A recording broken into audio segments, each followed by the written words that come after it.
Okay, folks, so we are live now. So for those listening at home, welcome to the Dungeon Musings YouTube channel. My name is Kevin Madison, and I'll be your friendly dungeon master. No, dungeon muser this morning.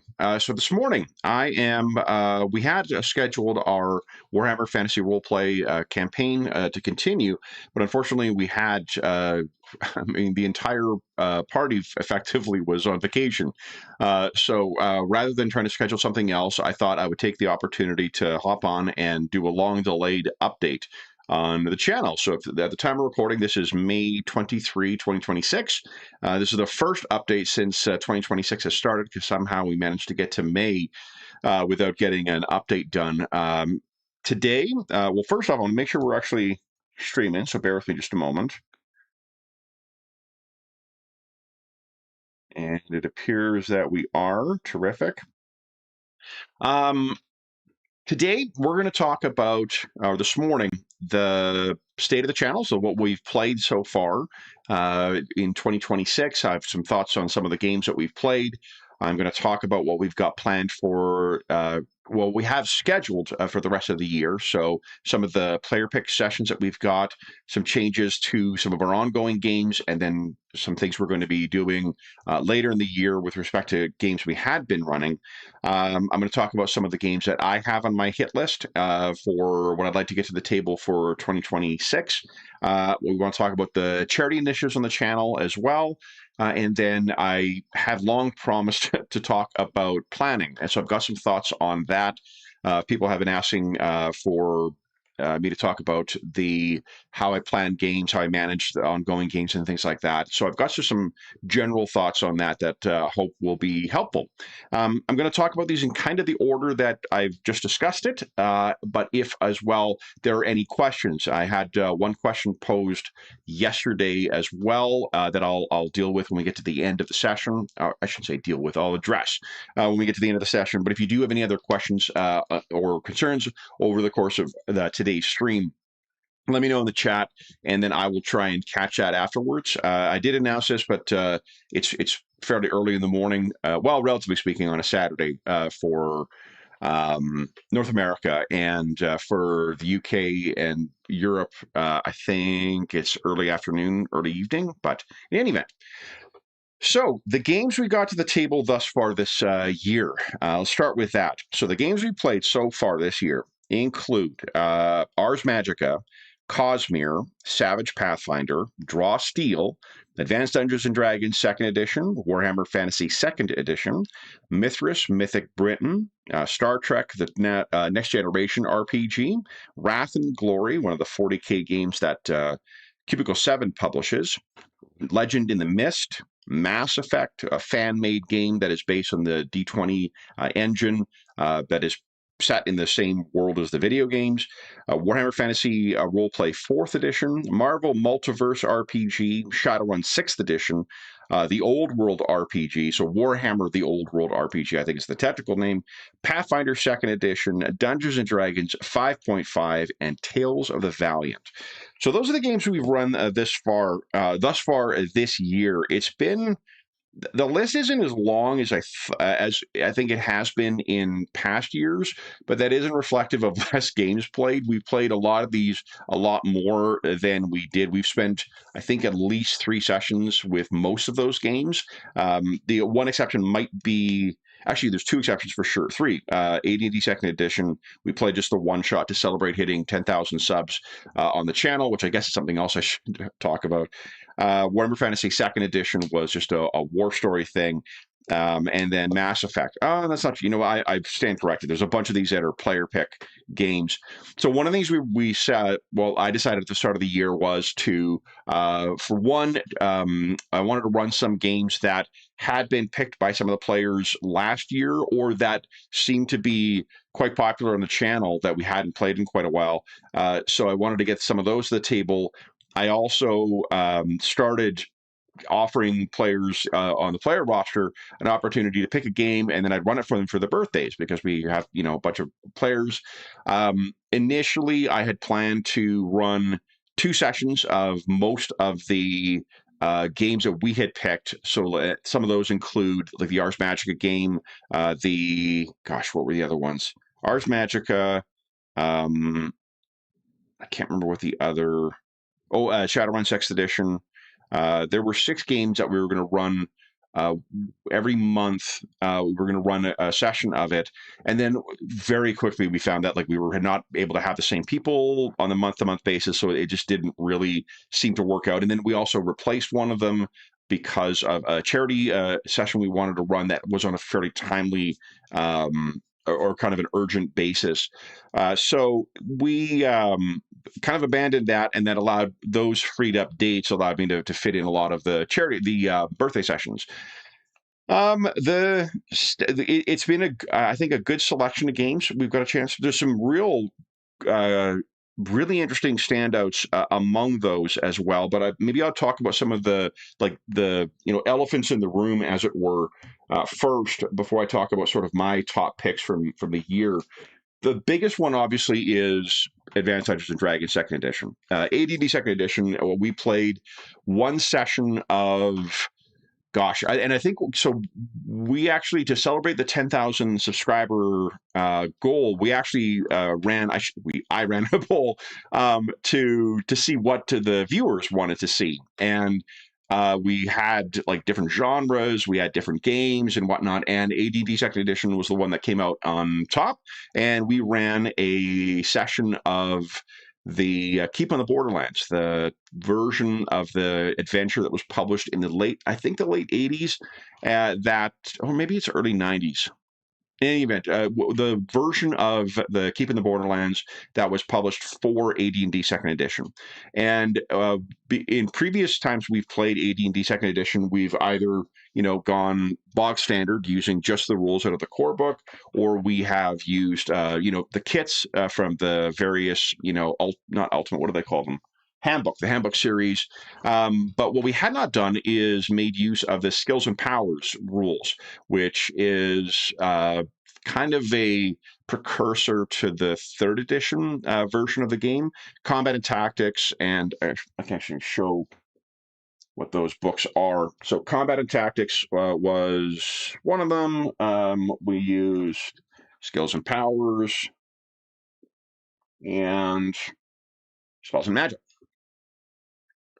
Had not used those before, and I knew they had a mixed kind of reputation, but I was interested in seeing what they were like, and it was pretty cool. There's a lot of interesting options that you get from that. I think it's very easy to, if you indulge in those rules, to build either broken or overpowered characters, at least in a certain sense.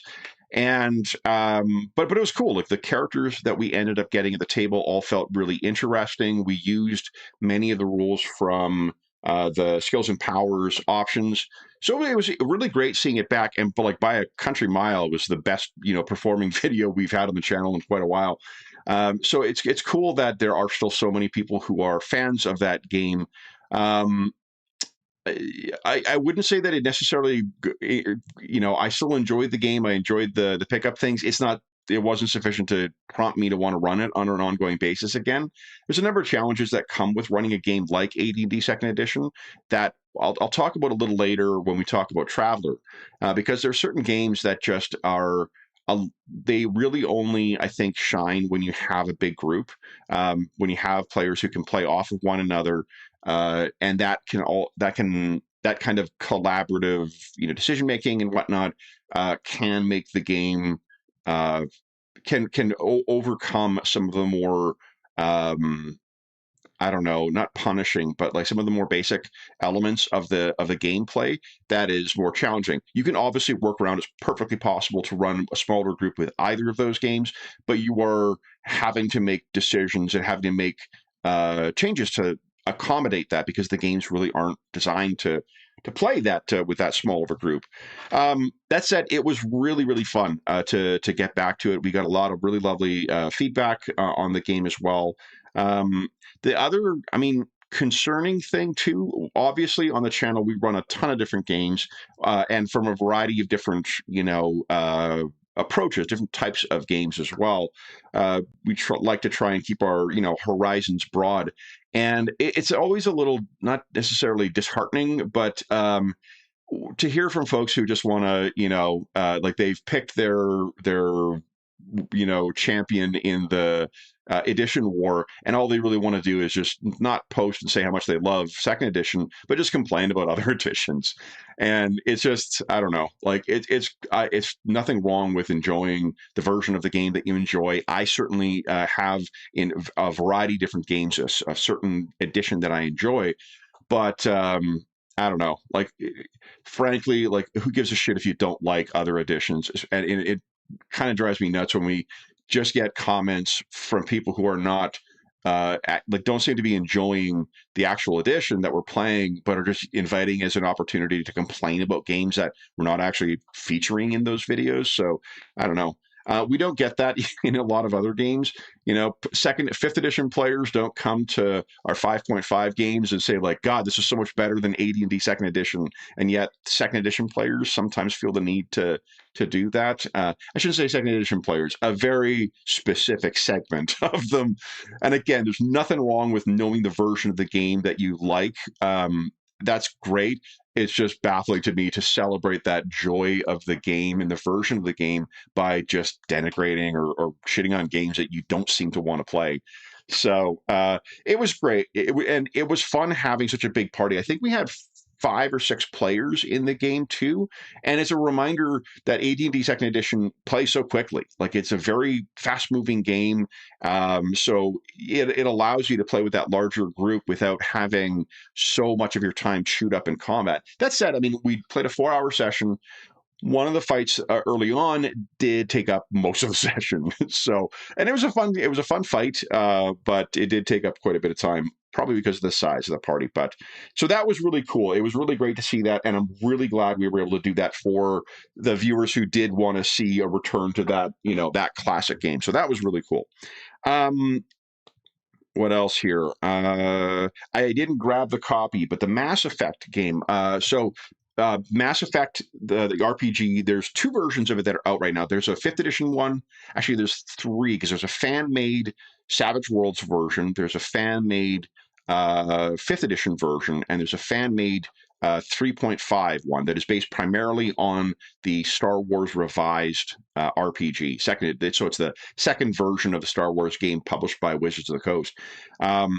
It is phenomenal. Like it is very complicated. It has a lot of moving parts. It asks a lot of the players as far as tracking downtime and tracking certain kind of resources and stuff, tracking not downtime, cooldowns. So it is a complicated game. However, even as someone who does not really, I don't have a dog in the Mass Effect fight, super fucking fun game. Like we've played 3 sessions of it so far. I've really, really enjoyed all 3 sessions we've played of it. The amount of depth in the game is really kind of astonishing. It's like a 500 or 600 page rule book. It's an incredible accomplishment for a fan work. I mean, it's an incredible accomplishment as an RPG, to say nothing of it being a fan work thing. It's still a fan work in the sense that, like, there are certain feats where, like, you don't get a description of what they are beyond what's in the table that summarizes all the feats. But that's because many of those are the ones that, if you've played 3rd edition for any length of time, you know what precise shot does, you know what point blank shot does, you know what dodge does. And this game kind of incorporates that stuff. But it, I don't know, like the players that we had playing in it, with the exception of one, were all big Mass Effect fans, and seeing how much they enjoyed embracing a gameplay loop that and also character abilities that felt like the video game was just awesome. It is always a delight to run a game for people who really enjoy the, just the setting and whatever else of it. But setting that aside, it's also just a terrific run and gun D20 based game. Like one of the things that is like differs, say, the kind of run and gun shooters like Destiny and like Halo from games like Apex Legends or Battlefield.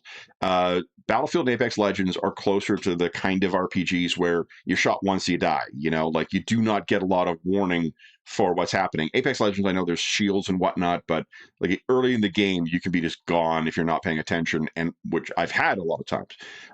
There are other shooters like Overwatch where there's a more forgiving kind of time to kill. So you are aware of the danger for longer than, you know, and you're able to respond to it. You're not just gone right away. Halo was a lot like that. Destiny was a lot like that. And this game plays like that, where it does have that fun kind of cover, you know, running around, using different guns, using different abilities, but without making it so that you have to kind of introduce other game mechanics to avoid the lethality that comes with firearms. And also, it doesn't go to the extreme where it feels kind of chump-ish, where like one of the things with low-level, say, Starfinder First Edition play is, you know, having a gun that does 1d4 damage doesn't feel very good. You know, it's not a real like kind of shooting kind of fantasy. It sort of takes away from the gunplay element of it. It functions as a game perfectly fine, but it doesn't give you that kind of like frenetic, you know, shooting kind of thing. And the Mass Effect game seems to fit that really great niche. There's also some really interesting conceits from the setting that I think translate really well into kind of an action-focused sci-fi RPG. In particular, there's and I apologize, I can't remember what it's called, but there's a device that you have that basically is all your, it might be called an Omni tool, and it uses incorporates all the different kind of tool type things you would need, whether it's hacking or picking a lock or, you know, creating small objects, and that little conceit that everyone has that thing allows characters to do a lot more, and they're not having to keep track of what tools they're carrying and whatnot. And it interacts with a lot of other parts of the game, like if you want to hack a camera, if you want to, you know, unlock a door, if you want to take control of a drone, all that stuff is built into the use of that Omni tool, which you can further customize in the game. All the character classes felt very different, as well as I understand they do in the video game as well.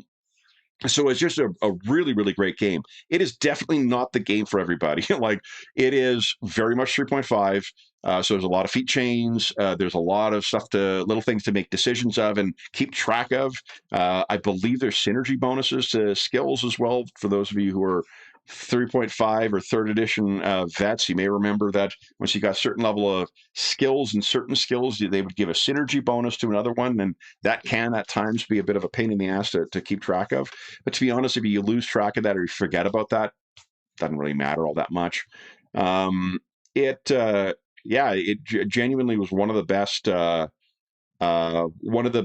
sci-fi RPGs I've run, and I've run it for about 2 years on and off now, and love it. Absolutely love running that game. I'm looking forward to getting that one back to the table. So let's get to some of my top picks in addition to that one. Let me put this down here. All right, so I've got a lot of accessories here.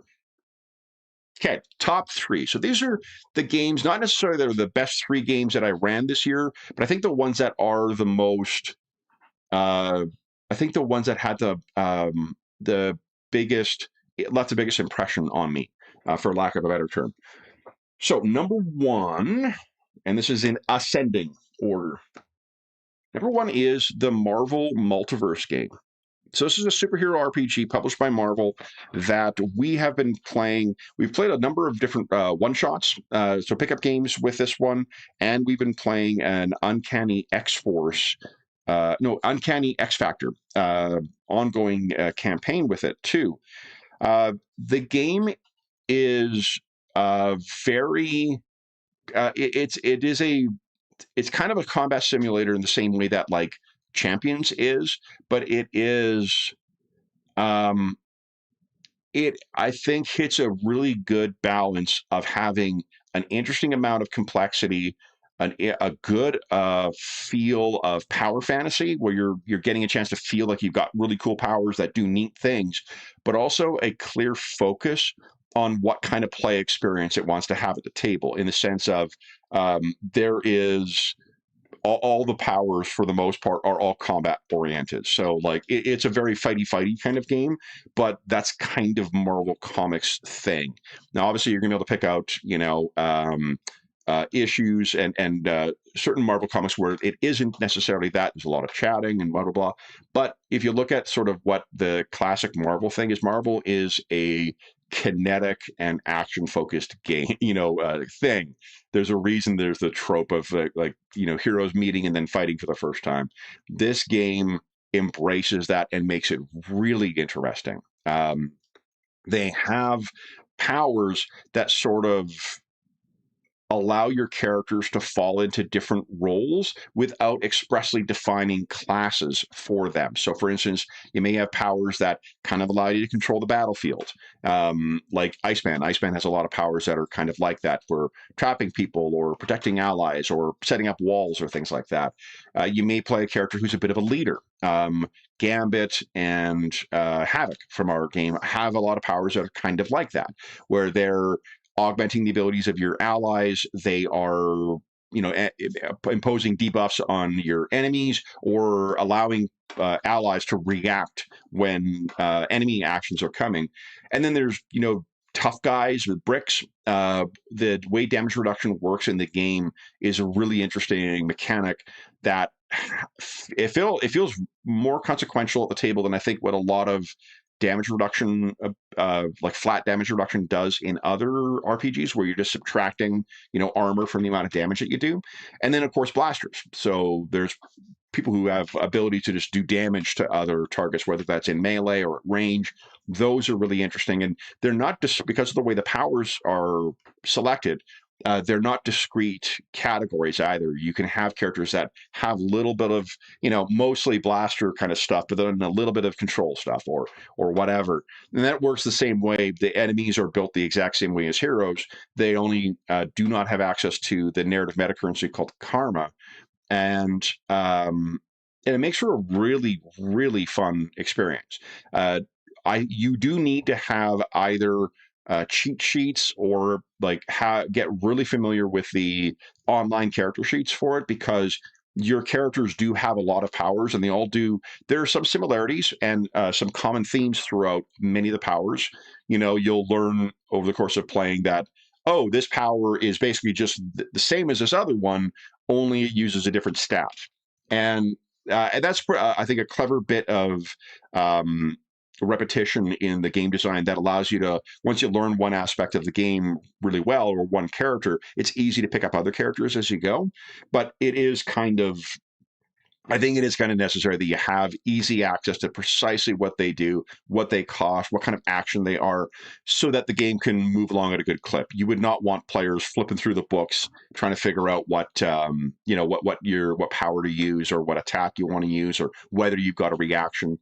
But if you go in with that prep, it's awesome. Like I think I ran Champions a fair bit last year. That it was Hero System 6th edition, and I really really like Champions a great deal. This does not have the level of character creation that Champions has. Obviously, it does not have the level of granularity to combat that Champions does. But it does have, I don't know, it has a little bit more of just the kind of Wahoo fun factor. I think that you get to feel pretty badass a little more in this game than you do in Champions.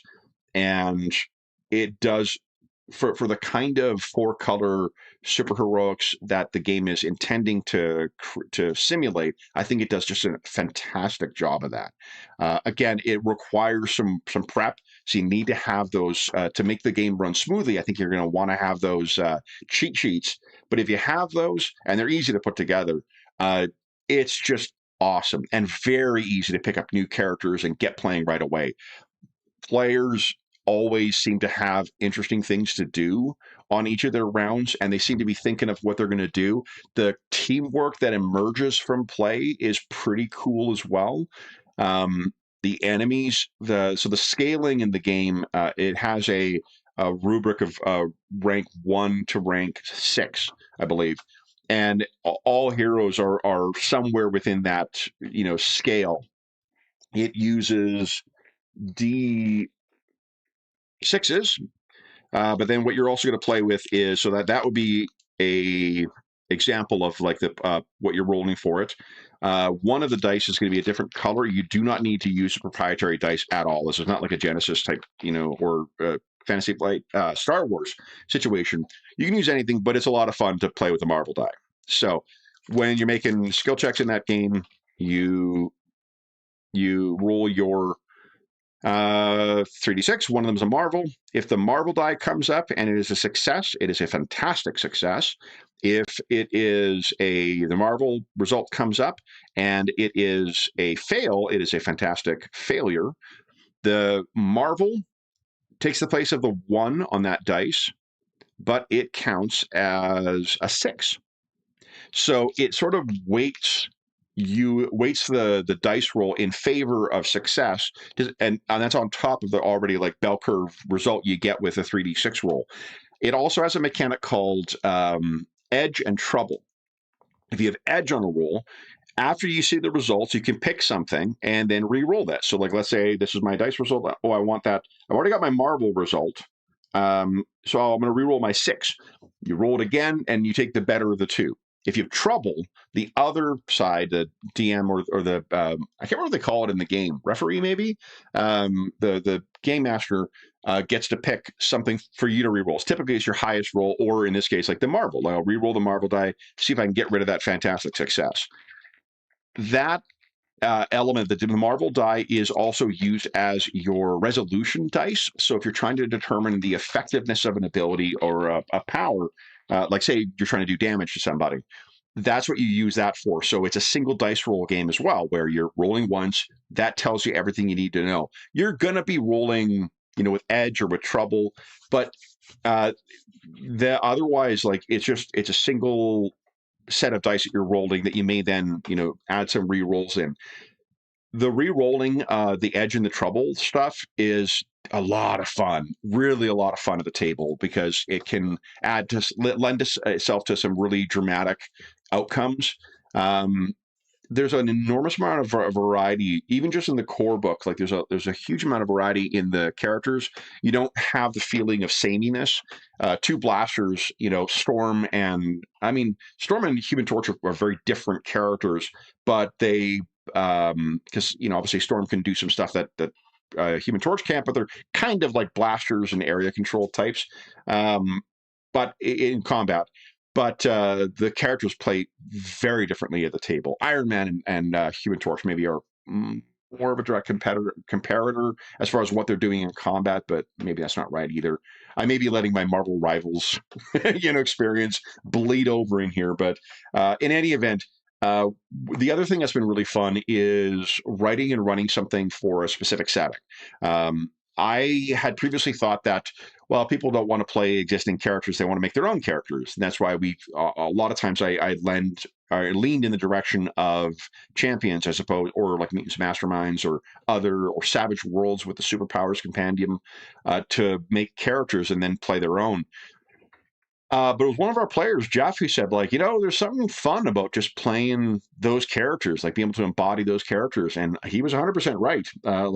Not only do the players seem to really enjoy playing those iconic characters, the audience seems to be. We've had some just fantastic comments on our Marvel sessions, and people seem to have really enjoyed them, whether it's our pickup games or our short-term things or our more long scripted uncanny X Factor game. Speaking of which, the uncanny X Factor game is currently on hiatus, and the reason is because scheduling in the summertime is always a bastard. That was always written to be a 12-part adventure. We are 8 sessions into it right now. If we were to force through the last 4 sessions, we're missing half of the team, at least. That's not true. Around 2 players are definitely not going to be available, or unlikely to be available for that time. So what we decided to do is put that one on hiatus rather than run it shorthanded or with who happens to be available on a Saturday. We're going to come back to that in the fall once people's schedules settle down, and play another 2 months of that to conclude that story. We left things in a bit of a cliffhanger in that, no spoilers for those who have not been watching, but that one has been a lot of fun to run. It's been very, very, not only to run, like the combat in the game is a lot of fun to run as a GM.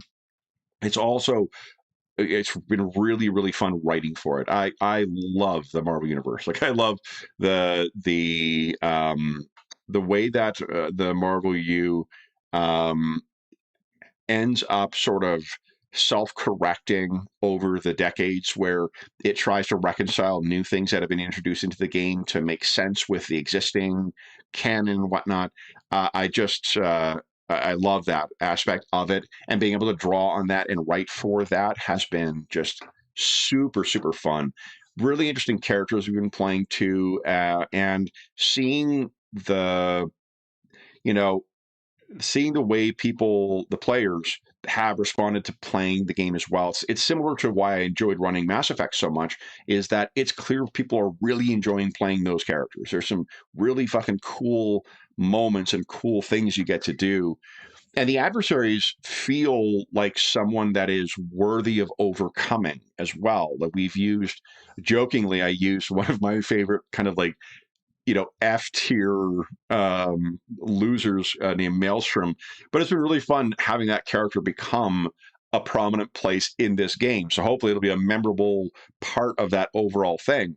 I think that particular character, not setting aside the oddball history in the Marvel Universe, the history of that character, of how it was introduced and how it was created, to me also speaks to the one of the strengths of the Marvel Universe, the consistency of a persisting world that they've kept reconciling up until the most recent kind of, the reset with the most recent Secret Wars.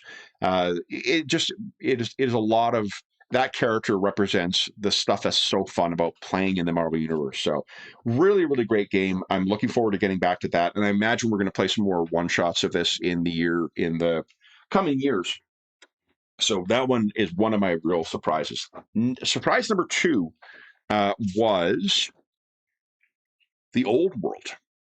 So the Old World is the most recent Warhammer-related RPG published by Cubicle 7. It is, it's not out in print just yet, although I understand some people in the UK have got their copies. So hopefully mine's coming soon. The Old World is set 200 years or 250 years before the events of the Warhammer Fantasy Roleplay 4th edition and the forthcoming 5th edition of the game. It definitely owes some design elements to Soulbound, another of their games that they had published, set in the Age of Sigmar game. But the game draws on a bunch of other more current games to create this very unique, setting specific, character focused game that is unlike, I think, any of the other games they've published. When it was announced, I was skeptical. When they talked about what their design influences were, I got more skeptical. But on a whim, and because I've enjoyed almost everything else that C7 has put out, so I trusted that they clearly would know what they're doing, and I'm really glad I did. I read it, and actually, I'm glad as well. One of our players, Darren, selected this as his birthday game, and in that weekend, we ended up running it like 2 other times, and boy, like one of the best first impressions of a game that I've had in a really long time. And we've been very fortunate in the last couple of years to have a lot of really good games that we've been introduced to. But this one, the way that the combat moves very quickly, the way that it feels very exciting, the way that character generation is involved and creates, like, you really have a sense of who this person is by the end of it without taking a dog's age, is really good. The setting, I talked about this when we were on the weekend that we were running a lot of the Old World, but the thing that I find really cool about the setting, the game assumes that there's going to be significant and meaningful connections between the characters and the setting. So you'll have specific contacts that you will make, and you'll be interacting with other things and elements of the setting. And their default is a place called Talagad, which is the harbor or like port town that is right near Talabheim in the Grand Duchy of Talabek. That's one of the settings. You can create your own as well, but they give you a bunch of options for like specific characters to be connected to there. and you always start the game with 2 contacts, similar to how Shadowrun uses contacts, but it uses the contacts in this in a more explicit way, and a less just like going to them to get resources. The way that the contacts are supposed to interact, they're not just supposed to be folks whose names they know and numbers they have they can call on. It's people who are a significant presence in your life one way or the other. So not only can they be a resource for the players, they can also be a source of missions. They can be a source of trouble as the campaign goes. And there are set ones that are in there, but what I kind of, having run 3 different sessions with 3 different sets of characters using 3 different kind of adversaries, it I understand the appeal that people have of like replaying Dragon Age games or replaying Mass Effect games or replaying Skyrim, over and over and over again, because of going back and experiencing the same sort of familiar elements in different ways over and over again. I bet you that's what you would get from playing this, is that each time those contacts and characters could play different roles and have a different significance to you. So there is an element of returning to the same thing, but what it means for the purpose of the campaign and the role that those supporting characters play, they can be a familiar place to go back to, but see it in a new light each time. There's also a really cool element of I can't remember what they call it, not Dark Fortune, but what is it called here? It is called Grim Portent. The Grim Portent is the way that the world is starting to go dark or change for the players. And it's different in every campaign. It may be different for every character even, but it becomes sort of, the Grim Portent is the thing that changes the world for the players and becomes a focus of that first arc of a campaign. I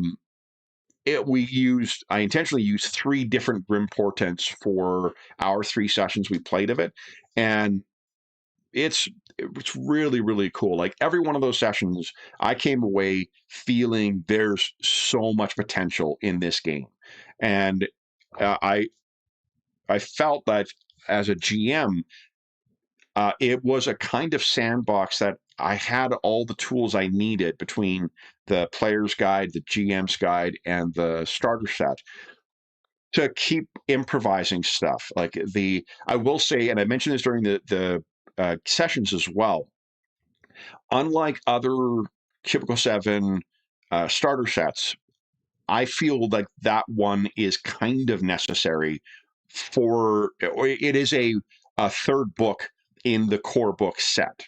The reason being is because there's a bunch of maps and there's a bunch of information in the starter set about Talab. Oh gosh, how do I already? Talagat. There's information in there that isn't in the GM's guide, that isn't in the player's guide. So the other starter sets that you have for the other Warhammer related games, they're really good for the most part. There's only one I think that is not quite as good as the others, but like the Soulbound one is exceptional. The Warhammer Fantasy one is exceptional. The Wrath and Glory one is exceptional. Every one of those has stuff that has replayability to it, but it's not linked necessarily to the core setting the way that the starter set in this one is, because this game is particularly concerned about setting. Setting is more important in this game than it is in any of the other Warhammer games. It's an amazing game. I absolutely love it. Very quick to get to the table, very quick, even if you want to make characters. Very, very quick. You do not need to create pre-gens beforehand necessarily. You can do that, obviously, but yeah, fabulous game. Interesting tactical decisions in combat. I can't wait for that to come out in print and run more of it. The final one of the ones that really stood out for me in the first couple of months is, perhaps not a surprise, Kobold Press's Tales of the Valiant. Tales of the Valiant is a game that is it's kind of the child of misfortune in the sense that it was created when maybe 2 years ago, Wizards of the Coast, maybe 3 years ago now, but whenever it was, Wizards of the Coast made rumblings about potentially revoking the open game license. And that would have impacted an enormous amount of publishers like Pathfinder, like Paizo, who publishes Pathfinder and Starfinder, like Tales, like Kobold Press, who did a bunch of shit for 5th edition, like gosh, I mean the folks at Design Mechanism had the OGL incorporated into their documents. Mongoose, not the current edition, but the previous edition of Traveler had the OGL in it as well. They've removed that with the second edition, and I kind of understand why now. So there was a couple of things that resulted from that brouhaha. One of them was the and Troll Lord Games as well. They ended up releasing a kind of a remastered or revised version of Castles and Crusades as a fallout of that thing. Pathfinder second edition's response was remaster. Castles and Crusades released a new version as well. And what was originally called Project Black Flag was what Tales of the Valiant ended up becoming. And Tales of the Valiant is a perfectly fine title. I don't think it either the full name or the initialism, TOV. I haven't heard anyone call it TOV. I think most people call it Tales, but it's an unfortunate name for it. When I got the game and I backed the first stuff because I've the first couple of books because I enjoyed the other books that they put out. The Midgard setting was always really interesting to me. The monster books they put out, that Kobold puts out, were always really great. So I backed it, but then I kind of like after flipping through it, thought, well, 5.5 will be coming out soon. I'm interested to see what's going to happen with that. And I used to use the analogy of I was saying it was going to be Kingdoms of Calamard. If you're familiar with the history of the third edition of D&D, one of the first kind of big deluxe setting books that came out for that was from Ken Zerko, the Kingdoms of Calamar setting book.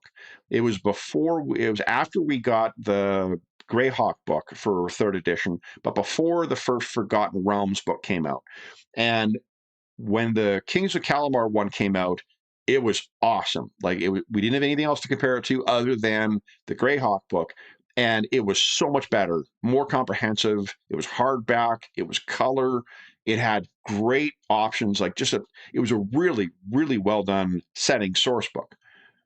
And then third edition Forgotten Realms book came out and it had better art and a better cover. And it just, I don't know. I'm not sure it was necessarily a better product, but if you were already had that kind of association and connection to the setting, you had that. So it kind of the Kingdoms of Calamar book was no longer part of the discussion, and it didn't like that line went on for a long time. It's not like they folded company, but what I always thought was when Tales of the Valiant came out and it had some interesting ideas that I didn't look into very closely, I thought, well, it's going to get Kingdoms of Calamar. Soon as 5.5 comes out, that's all people are going to talk about. We won't see a lot of talk about Tales of the Valiant. And Carl, one of our players, had run Tales of the Valiant and said he really enjoyed it. But I didn't give it any really further thought. I thought it was just going to be like a couple of house rules for 5th edition. Then 5.5 comes out, and there's a lot of stuff I really like about 5.5, but there's a couple of things that really drive me fucking crazy. Weapon mastery in particular. If you've seen my temper tantrums over weapon mastery on the channel, then you'll understand my feelings on that. And I think it's great. 5.5 leans even heavier into the sort of power fantasy, cinematic character elements. In particular, they have jacked up healing. Healing is double for most spells from what it was in 5. And we had been running 5.5 with our Night Below game, and then we also started running or returned to Legacy of Crystal Shard with 5.5. And then we've also been running recently a War Story using 5.5, and it's been good. Like there's a lot of things I really, really like about it. A couple things that pissed me off. I don't know what it was that prompted me to pick up Tales of the Valiant and start looking again.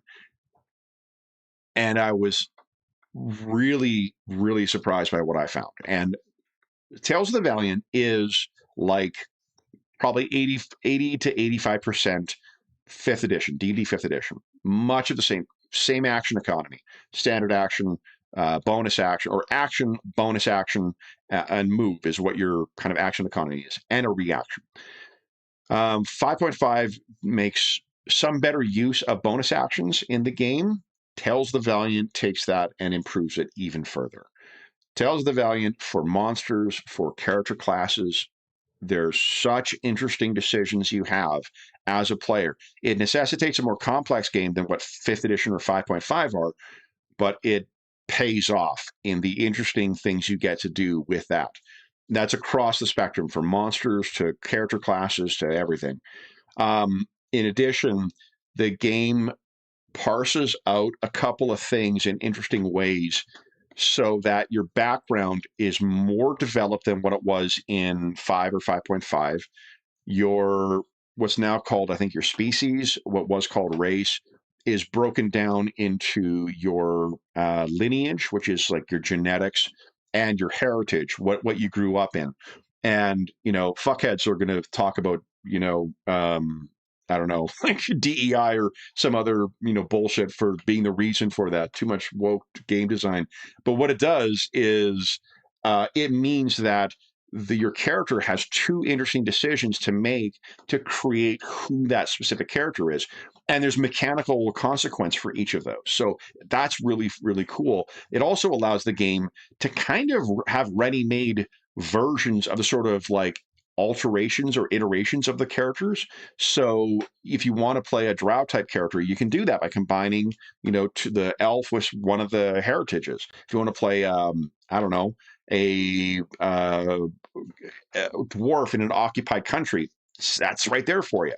Your background gives you also access to your talent. Talents are the Tales of the Valiant equivalents of feats.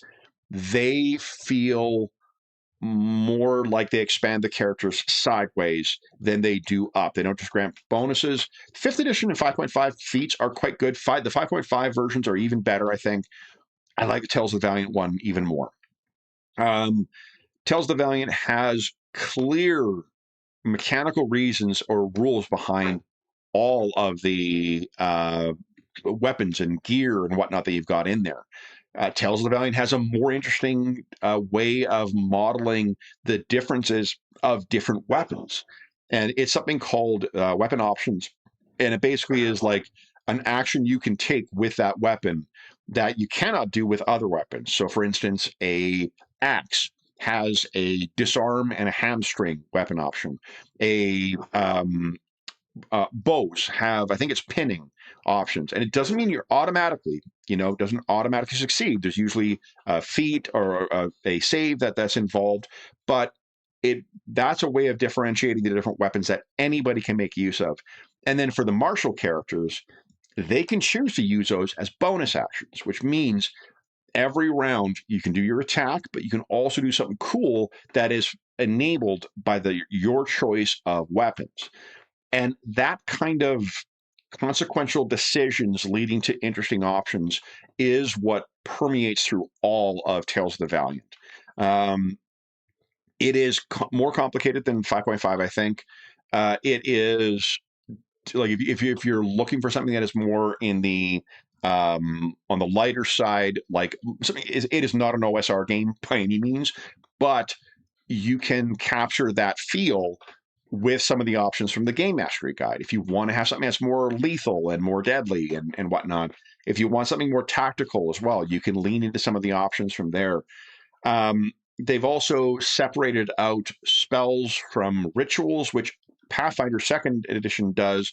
D&D 5th and 5.5 does have spells that are flagged as rituals, but the way that the rituals are expressly a different kind of magic in it, the way that they are in the way that cantrips are in 5.5 and 5, is a really, really good design decision. I think it's borrowed or stolen from the Pathfinder 2nd edition decision to do the same thing, but that's kind of the cool thing about Tales of the Valiant, is that it can take design ideas from games like Pathfinder 2nd edition without having to worry about brand confusion or whatever other decisions that lead to Wizards of the Coast never taking ideas from PF1 or PF2. And that freedom of design allows them to make just a game that is really interesting and really fun. Interesting and fun is subjective, of course, but I have had more fun running this than any other game I've run this year. All the feeling of running something that is familiar, because at fifth edition, I don't run a huge amount of it on the channel, but I've run it for 10 years, or 12 years at this point. I ran a lot of fifth edition over the course of the year. It's not my primary game by any means, but I've run an awful lot of it. And I like fifth edition quite a bit. I like 5.5 better than fifth edition. I like Tales of the Valiant much more than either of those others. I mean,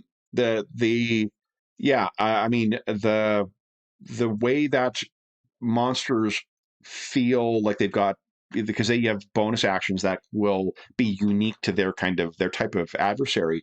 It does something that I really like in fourth edition, and I like in Draw Steel, in the MCDM RPG, where players can learn kind of the tricks that monsters have, which means they can learn how to better fight them.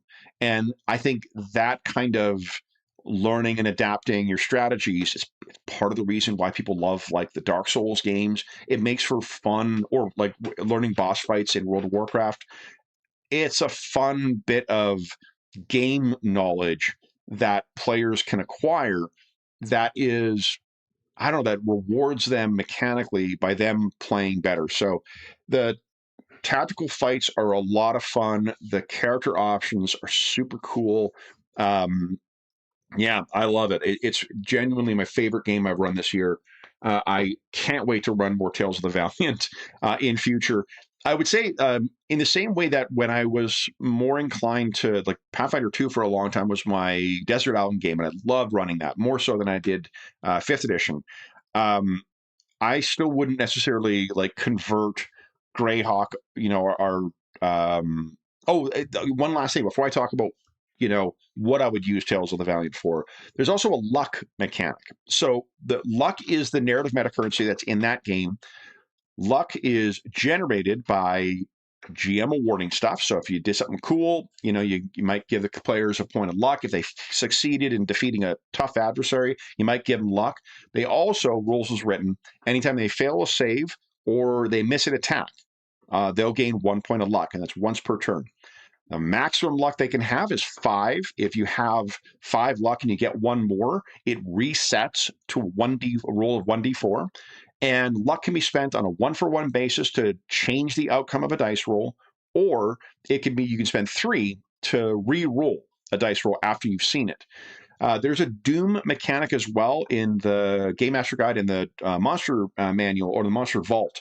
I haven't used it yet, so I don't know how much that's going to be at the table, how fun that's going to be. It's a GM side of that, but the luck is just, I don't know, like when you're getting something out of a failed save or a missed attack or whatnot, it takes a tiny bit of the sting off, and the way that you can use it to help get the result that you need from a dice roll is a level of agency that, I don't know, for some it's going to be too much control. Like if you really want to have randomness in your game, inspiration from 5 and 5.5 is probably a better fit for you.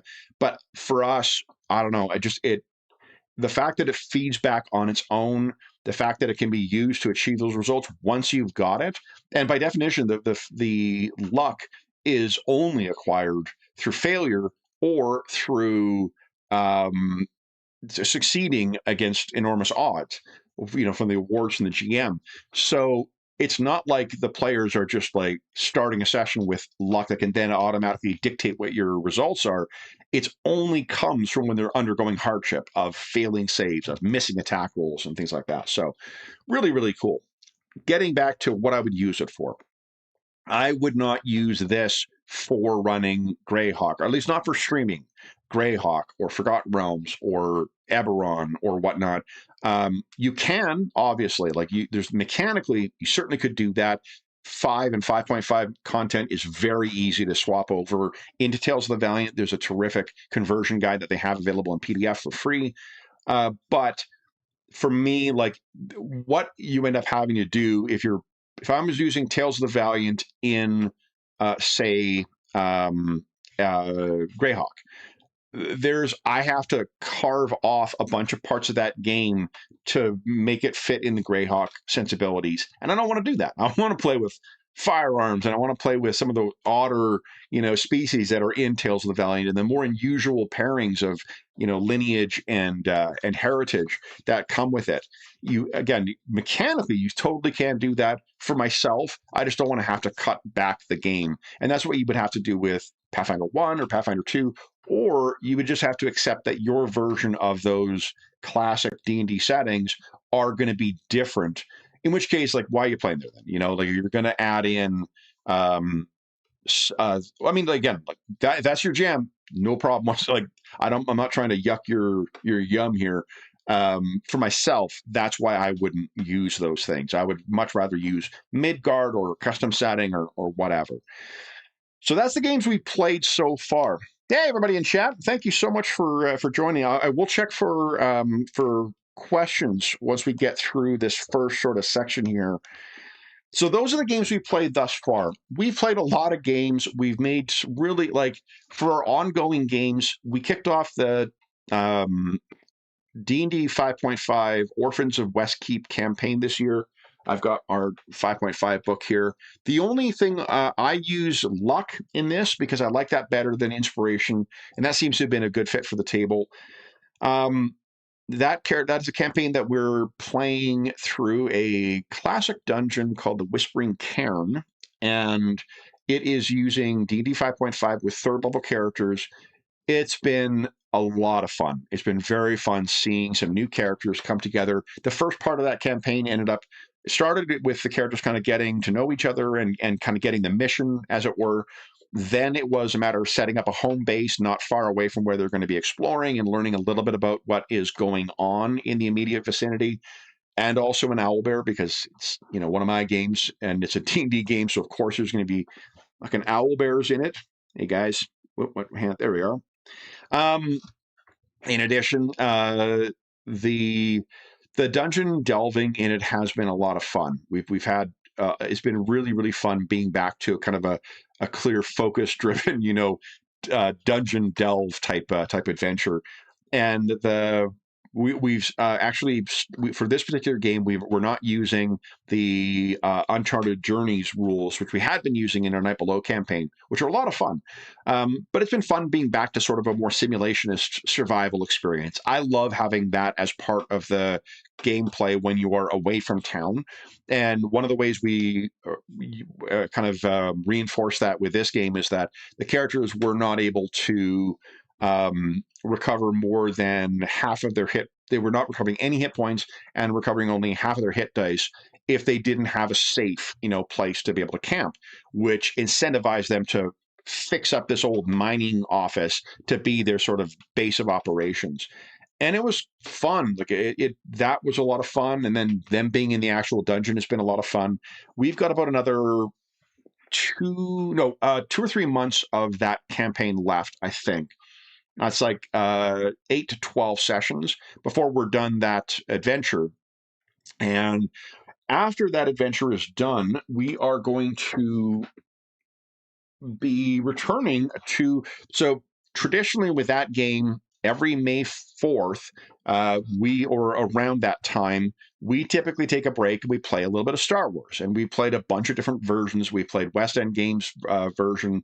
We played the Fantasy Flight version. We played a Savage Worlds version. We played a cobbled together version that I wrote using 2D20, the 2D20 system, primarily using Acton Cthulhu, but then adding some other stuff in. And always with the same characters, which were Star Wars equivalents of our previous characters. Last year, we didn't do that. Instead, we ran a session using the Star Wars revised rules. This is the game that the Mass Effect game is based on. But that one was with separate characters. It wasn't in the place of our Night Below game. So this year, we intended to do that again. I wanted to use this version of the rules for the for our next Night Below with a K, Knight, below campaign. But one thing we talked about before was that, for one, I didn't want to leave. We were having really good momentum with the Orphans of Westkeep game, and I didn't want to leave that in the lurch and lose the momentum we had with it, and then have to come back and try to remember what we were doing and reestablish the connections and the things they cared about. And also, I didn't want to try and rush through. Every year, from my perspective, I felt like I was rushing to get to the end of the Star Wars one so we can get back to our D&D game. So what we decided to do this year is finish up the adventure we're playing, even though it's going to be well past May when we actually get to celebrate our May the 4th Star Wars game, and then devote however much time is necessary to actually play that adventure. So when we are concluded our current adventure in Night Below, we will be then playing for a few months the Star Wars Revised. Now, I don't know if this is anybody's favorite version of the game. Probably it is some, but like just from online, the two games, the Saga Edition seems to be the most popular, and we've run that before on the channel, and it's a good game. But this, I had a really good time with this last time, and this when we ran it last year, and it has. We've run a couple of other 3.5 games, like the Mass Effect game, and also like Conan, the Conan game published by Mongoose. It's really, really fun. I've really enjoyed that every time we've played it. So I'm really curious to see what this one's going to be like. Every Star Wars game is going to have stuff it's better at and stuff it doesn't do quite as well. So there's never going to be a perfect ideal Star Wars game in my mind. You're always going to be picking the things that are it's stronger with and things that it isn't. I think this one is going to give a more grounded and kind of simulationist experience with it. And then we're also going to tinker with some house rules as well.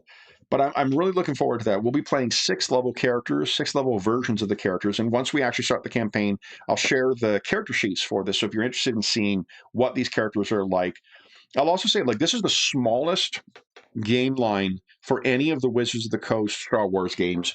But it has one of my all-time favorite Game Master guides. It's a very slim GM's guide, but it has some really exceptional resources in it for any kind of Star Wars type game. And it has some of the best advice, I think, not only for a Star Wars game, but for running a licensed game in general, which is to say it suggests that you ask the players, what does Star Wars mean to you? By playing in a Star Wars game, what is that? What is your expectation of what Star Wars is? And I did that last year, and it was really, really helpful to get the responses. I think it's exceptional advice that would carry over to anything, any other licensed game like Fallout, like Star Trek, Alien, knowing what the player expectations are for a pre-established setting or a game that is set in a licensed product. It's a terrific bit of advice, and I know maybe it has been offered before in other games and I just don't remember it, but I don't remember seeing that in any other Star Wars game before. Fabulous advice that I will carry with me to my grave. So that's that. Our Warhammer games are still trucking along. Warhammer Fridays are continuing on with Wrath and Glory. We got lots of game left to play in that one as our heroes are trying to make their way down Hive Tertium. We've had some difficulty with scheduling with that one, and it's also the kind of game where it's tough to play with only 2 players. But we've been playing a lot of using that excuse to play some fun pickup games or do other things. Old World, for instance, is a great pickup game for that type of Warhammer weekend because it plays fabulously with 2 players. Our Warhammer Fantasy Roleplay game, I'm enjoying that so much. We're taking our sweet time as the players are uncovering what is going on in the kind of the region that they've returned to that we first met at the start of this campaign 40 sessions ago. So that's been really good. I love that game as well. The Warhammer Fantasy 4th edition is one of my mechanically favorite RPGs. I'm really looking forward to seeing what 5th edition is going to be like. I don't know, something might be going on at C7 the last little bit because we've not heard a lot of word about new games coming out just in the last little bit. And the games that have come out did not seem to, like, there's a new supplement for Soulbound that came out that didn't come out with a lot of pomp and circumstance, but could be because they've got their nose to the grindstone. But I'm looking forward to seeing what Warhammer Fantasy Roleplay 5th edition is going to be like. Our Spires of Paradar campaign continues in its, that's our Pathfinder 2nd edition game set in our coal punk setting. Our heroes remain trapped on another world.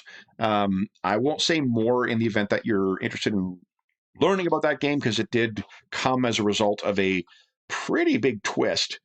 But yeah, it's been interesting seeing a different side of Pathfinder 2nd edition with this current arc of the campaign, where magic items are playing a more prominent role, because I'm terrible at awarding magic items and loot and stuff like that in RPGs.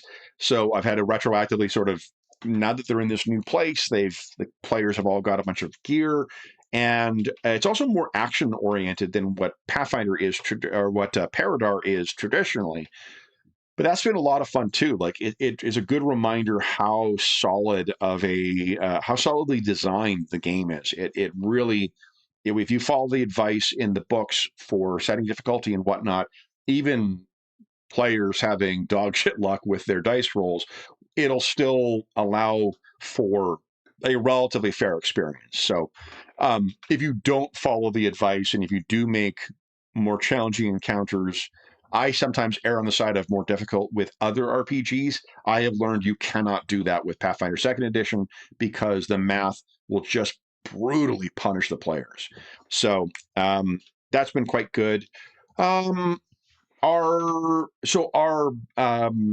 ongoing Marvel game is currently on hiatus. Like I said, in its place, we are playing Delta Green. Delta Green, if you're not familiar, was originally published as a Call of Cthulhu compatible supplement from a third party. That sort of, it was published in the 90s. I think 94 or 96 is when it first came out. It was cashing in on the zeitgeist of the time. It is very much Call of Cthulhu meets X-Files, or at least it was. That was the original game. Now it is a standalone game that's been out since 2016, 2018. It was just published. 2000. Where the heck is it? Does not say in the. Well, in any event, pre-COVID it was published. I just don't remember precisely when. Might have been 2016. The game, the new version, it owes more to Call of Cthulhu 6th edition than the current. So a lot of the kind of dice mechanic stuff and the pushing rolls and stuff that's in the current version of Call of Cthulhu, that's not here. But there are other things about the game that are streamlining or tweaking of the play experience. They've also, one of the key parts of this play experience is you're obviously playing characters who are part of an agency. Like, there's more a clear sense of purpose and a reason you're doing these investigations. You're not a kooky a journalist who came across some crazy stuff and then continued investigating when everything would be telling them to fucking run away. In this case, you have no choice. Your mission is to deal with these unnatural threats. So there's a more clear sense of purpose for the play in this game. There's also other neat little things like each character has bonds they keep track of that are the important physical, like personal connections to people or organizations or groups that allow them to weather the horrors that they're going to experience over the course of the campaign. It also can give you an opportunity to role play the impact as those bonds deteriorate, because they're a resource you can use to mitigate against sanity loss. There is a sanity mechanic in this game, the same way there is in Call of Cthulhu for, I think, all the editions. This version of the game, I will say, is perhaps unsurprisingly, it is a product of the then current zeitgeist. This is not X-Files meets whatever. This is very influenced by the post-War on Terror world. So it is much more grim and I don't know. The tone of it is not going to be for everybody. The relentlessly nihilistic sort of perspective of what the outcome of the heroes are. And yeah, it obviously makes sense that would, that exposing yourself and characters being exposed to those things would logically what would make sense. But like, to me, like, it's a game. To me, that kind of logic is the same logic of like, well, Superman should punch through people when he punches them because he's so fucking strong. Like, yeah, like you're missing the point here. We're playing a fucking game. We want to be kind of spooked and whatever else and go on. So the game is unambiguously that's how you're supposed to play. This is about the slow degeneration of your characters. There are no optional rules in it. However, there's tons of people who run this differently. And if you go to their Discord server, you'll see there's lots of optional rules that people use to run it in a less relentlessly grim way. And one of their either their most recent or one of their most recent Kickstarters was about re-releasing the 90s stuff. So if you want to play in that kind of X-Files era, you can do that. And that's what we're doing. We're actually using an updated version of one of the adventures from the first product that was originally published for it, Puppet Shows and Shadow Plays, I think it's called. I love the adventure. I've run it a couple of times for other people. It's always been a lot of fun. So I'm really excited to run that for the players. And getting back to Delta Green 2, I just love this game. I think mechanically, there's a couple things that they do that tweak the Call of Cthulhu experience, like, for instance, encouraging the GM to just decide if you've got a certain percentage in certain skills, characters will either be able to know or do things without having to make a dice roll. So, and obviously you can do that in any game, but the fact that they expressly encourage it as part of the setting, I think is really, really good. And there's also tons of great adventures that are out for this. The game line is very robust at this point.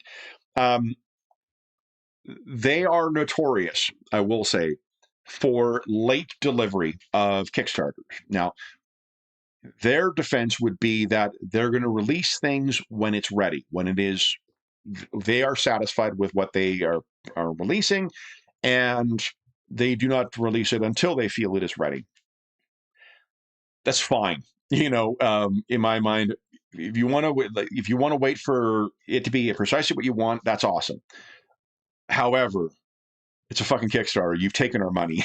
So there is an element of like, just get it fucking done, get the books out the door. Or if you want to take a dog's age to get shit together and to write your thing, maybe release it and charge people when it's ready. But in any event, the stuff that has come out for it has all been really quite good. That's not to say every book is great or every book is perfect. There's a lot of, like any product, there's some adventures that require a lot more work for the GM, but the core gameplay in this, I think, is going to be awesome. And our adventure we're playing is going to be the one that gets the players involved in Delta Green. You're not coming in as part of that. Over the course of the adventure, those that survive will have an opportunity to join Delta Green. And there are, I think, like five or six adventures from the 90s that are out already. So that allows us to if play a couple of adventures maybe while we're getting through the summer before we return to our Marvel game. So that's what's going on with that. The Mythic Britain game, we started playing Mythic Britain at the beginning of this year, and that's using the Mithras game, which is RuneQuest 6th edition. I'm just going to take a quick sip here. I can feel my voice getting scratchy. Hey, everybody. Sorry, I will get back and look through the chat after I finish this sort of update before I get onto the next year's thing, before I get too behind on the chat. The Mythic Britain, really great character generation process, really interesting setting. Mithras is a lot of fun. I think it's a really, really cool system. And it sounds like I'm leading up to damning with faint praise, but the problem with there's two issues that I see with not one issue with the way we've elected to play, because we're playing a character focused game with only 3 players who have a lot of other things competing for their time, it meant that we ended up, it was 2 months. Now it's like, I don't know, 2 months and 2.5 months since we last played that game. It has been just it's not a tenable thing for us to continue playing. So we talked about that. What we're playing in its place is we're going to continue with Tales of the Valiant mystery adventure that we started playing. Graham and I did it as a pickup thing, as sort of an like improvised setting, a set of with a specific character that he, it's a pre-gen, but he's able to put his own stamp on the character. We really enjoyed that. We then were joined by 3 other players for a second pickup session, which continued that. And afterwards, we kind of talked about whether, we want to finish playing the adventure. So that's what we're going to do. We're going to finish playing that mystery to the end, and then we'll figure out what we're doing with our Sundays. There's a bunch of games that I will talk about momentarily that are kind of on my wish list. But the Mithras, I guess the other thing is the setting itself. It's Dark Ages Britain. You kind of have to have a clear idea of what that is going to be like for you, I think, as a GM, because I think I leaned too much into modern sensibilities, or into at least like medieval-ish sensibilities, as opposed to kind of, and I know Dark Ages is a contentious, term among historians now, but like, I think if I say Dark Ages, people will know what I'm referencing. 9th century or whatever, Britain is a very different, it's not like Stone Age or, Roman era. It's not medieval era. So finding what is and is not appropriate for that setting is stuff you just have to make a decision for yourself. And when you compare that to like the high medievalism of Pendragon, for instance, or the high medievalism of like Tainted Grail, I think that when you're running an Arthur or Arthurian type game, the tendency is to want to run something that's leaning into that like chivalric, knightly tradition. And I'm not quite sure that's the experience you're getting from Mythic Britain. It's a phenomenal source book with enormous potential, but I think I did not quite find my footing of what that setting was about. We were getting there, but it would have required consistent play, for us to help continue fleshing that out. But the other nice thing is you can also draw with Mithras, because they've got so many other really interesting historical source books. You could draw from other stuff to bring into your game too. So very, very good game. I had less difficulty with the setting using classic fantasy for Mithras than I did with Mythic Britain. I still think it's a phenomenal source book. I learned a lot about different regions in Britain and whatnot. I learned where many of our British players live in the UK, because I was looking up where everyone is from on the map. But yeah, so anyway, that one is on hiatus.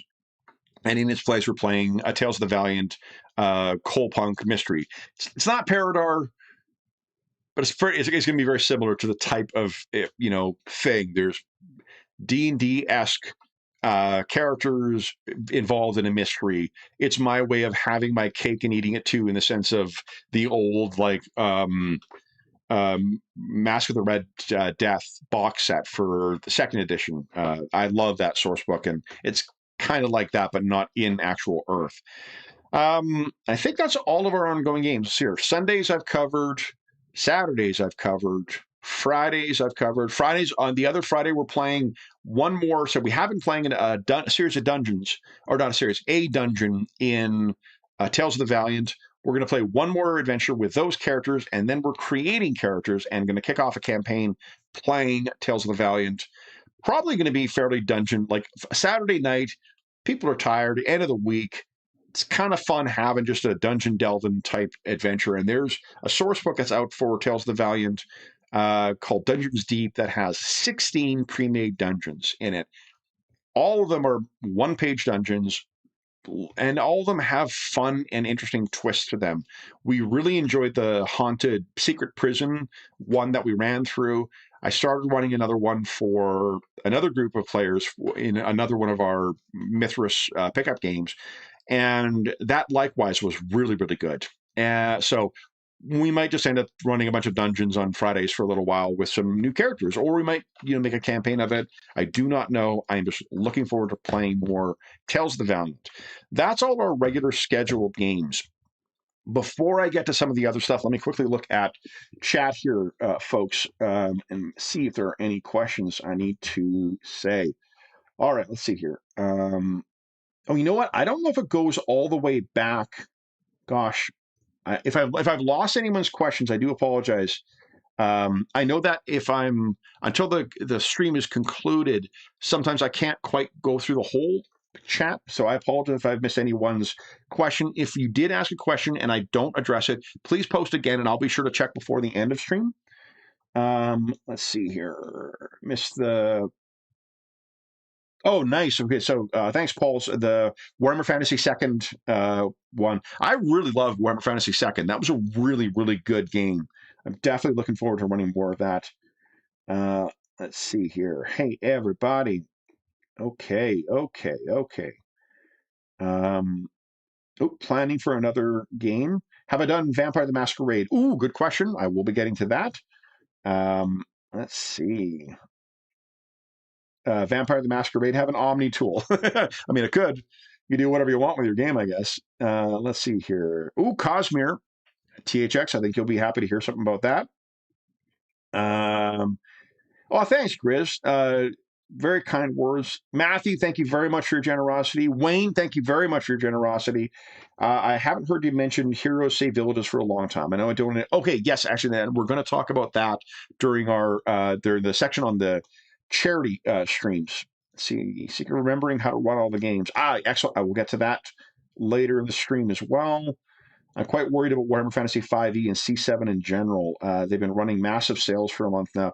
Yeah, I don't know what's going on. So old Uncle Mojo, I don't have any insight into what's going on, but like both of the, I know C7 is an Irish publisher technically, but it was originally one. Modiphius and C7. I don't know what's going on with them, but they seem to be running an enormous amount of sales. And Modiphius, I don't think they've got anything announced for Dune at present. They do have something coming out for Fallout, but they just announced that they put everything from Acta Cthulhu on hiatus. And from the chatter around that, it sounds like there were books in progress. So it's not a matter of like this is a planned wind down of the line. It's something they decided to do. And I think the last book that was announced for Star Trek is coming out shortly. So one of the publishers of the previous Star Trek games was Decipher. And Decipher got the license at a time where there were films coming out and there were 2 TV shows on the air. And by the time their line commenced, Star Trek was off the air and would not come back on for like 10 or whatever years. Star Trek doesn't have anything announced right now, as far as I know.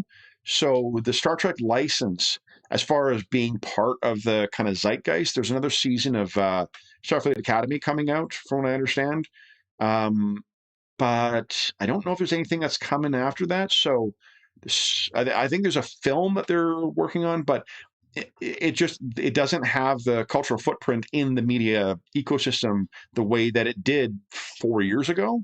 So I don't know if that license is going to be less valuable now, I don't know what's going on with the two of them, but they seem to be having a lot of sales. My speculation with C7 had been that, excuse me, with the other game lines coming out, they may have needed to make warehouse space for some of these games. They also, C7 had, so they've done a second edition of Victoriana, which is their kind of their steampunk 5th edition setting. That game has just been a fucking disaster. Like, it's something like 2 or 3 years late in releasing. They've got the final PDFs out now. The print versions are supposed to be coming soon, but like that game has really missed the boat, and I'm pretty sure it's written with 5th edition rules, not 5.5. I stand to be corrected on that, but it means that you're also releasing for a game that's now 2 years defunct. So I don't know. I hope everything is well with them. They seem like nice fellas, and for the folks who have met them at I can't remember not Games Expo, but there's the London-based con. Everyone says that the folks there have all been really nice as well. So and the games are fucking awesome. Like the products they release are terrific. So I hope all is well with them, both them and Modifius. But it's worrying signs for sure for both of them from constantly running fire sales. But we'll see. We'll see. I mean, Catalyst never announces anything. They seem to stealth release everything that they release, and yet they've been releasing shit tons of stuff for Shadowrun 6th edition, for BattleTech, for So who knows? Who knows what's going on behind the scenes? So let's deal with some questions before I get to some other things. So one question that I got beforehand was Traveler. Traveler has been one of those games on the channel, for one, that seems to do very well. Like people really enjoy following along the Traveler adventures when we've had different crews with it. It is a really, really great game. I really love the current edition of the game, and the publishers. I've only dealt with is it Matthew? I think is his name. The publisher for Mongoose. He's reached out a couple of times and has been awesome. Like really, really nice. We've never taken anything from them. They offered at one point to kind of, because we were running the game, to supply us with some stuff, and we said, well, no, we'll I'm happy to buy them and support the game. So, but yeah, they just seem like really lovely folks. And there's a cool, if you're curious, there's a cool behind the scenes video that EN World released recently, interviewing Matthew and a bunch of the other staff there, and they just seem like awesome people, like really, really nice people. So it's a game that you also kind of want to support. It's also, but the nature of play with that one, at least the way I run it, it ends up being so character focused, and if you don't have consistency of the players, if you're not able to have the same crew, it's not a game that really you can run shorthanded. Part of the magic of that game, I think, if I can be that flaky for a moment, comes from the interaction of the players and the crew and making those collective decisions. It was really fun, actually, last year to introduce the players from the Nightblow game to Traveler and to see what that experience was like.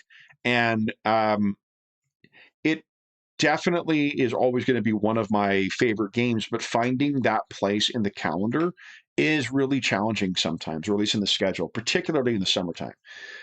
From the fall until May, so like September through to around April or May, is the ideal time for consistent regular attendance for players. That's when there's fewer demands on their time, not counting Christmas holidays, obviously. But for the summer, it's very hard to have consistent attendance. People are taking vacations and things like that. And with a game like Traveler, ideally you're having a crew of like 5, expecting that 3 are going to be there any given session. Once you're down to 2 players, because of the division of expertise in that game as well, you either have to make the decision that you're making rolls for characters that aren't present, or you're trying to shoehorn in a session that fits within a slice of what suits the specialties or the capabilities of those specific characters. So Traveler is more a matter of it is a challenge to run on a streaming basis, at least simply because of scheduling. And again, you can run a campaign with a smaller party, but if you run a game with a smaller group, then you run the risk of it's much easier to disrupt that game than a game that has a roster of 6. Like Night Below, we play almost every time because we've got a roster of 6 or 7 players. So there's always going to be, more often than not, we're going to have enough people to play a session. Ditto for Paradar. Paradar is usually, because of the timing of that, on like Sunday afternoon or morning, or afternoon or evening, depending on what your time zone is, we always can play that. It is more challenging with Traveler, just because of the nature of the thing. I might try running some one-shots, but I'll tell you, like, to be honest, the thing I'm the most interested that Mongoose is putting out with respect to the whole Traveler mechanic is their new version of Dark Conspiracy. They have a version, if for those who aren't familiar, in the 80s, Game Designers Workshop, GDW, was the publisher of Traveler, as well as, and I can't remember if they were the original publishers of Traveler or not. I stand to be corrected on that. But one of the games they put out in the 90s was a game called Dark Conspiracy. And it was this very weird game that was set in kind of a dark near future. It used the same game mechanics as the second edition Twilight 2000, as Traveler of the New Era, and it had a Larry Elmore cover on it that was fucking cool. It had a bunch of line work art from either Larry Elmore or Jeff Easley inside too, so like it had great art in it, and it just had this weird like near future, very dystopian, and a very prescient dystopia as well, but it also had like bizarre alien influences and demonic influences. And I'm not going to spoil any of the setting materials for people who want to explore it, but it was really, really cool. And we played a lot of Dark Conspiracy in the 90s, myself and my, like, the folks I grew up with. We played, for us, like, we kind of stopped playing AD&D second edition, and we played mostly Call of Cthulhu, Rollmaster, and Dark Conspiracy. And Dark Conspiracy was one of those games that, like, every source book that came out for it was just like, it added so much to the setting. So Mongoose is currently working on, I don't know if it's 3 different like individual adventure or games, or if it is like one core book with 3 potential eras that will be released over time. But I really, really like what what they've shared about it so far. Sounds very much like what I loved about the old Dark Conspiracy game. Dark Conspiracy also had this bizarre like 50s fascination to it too. So it had this like very gritty near future thing, not quite cyberpunk, but very dystopian near future with a weird 50s vibe where like there were big rounded, fenders and shit on the vehicles, and people wore fedoras and trench coats and stuff. It was really a very, very unique game. But yeah, that's the thing as far as Traveler is concerned. I don't have plans right now to return to Traveler at any point.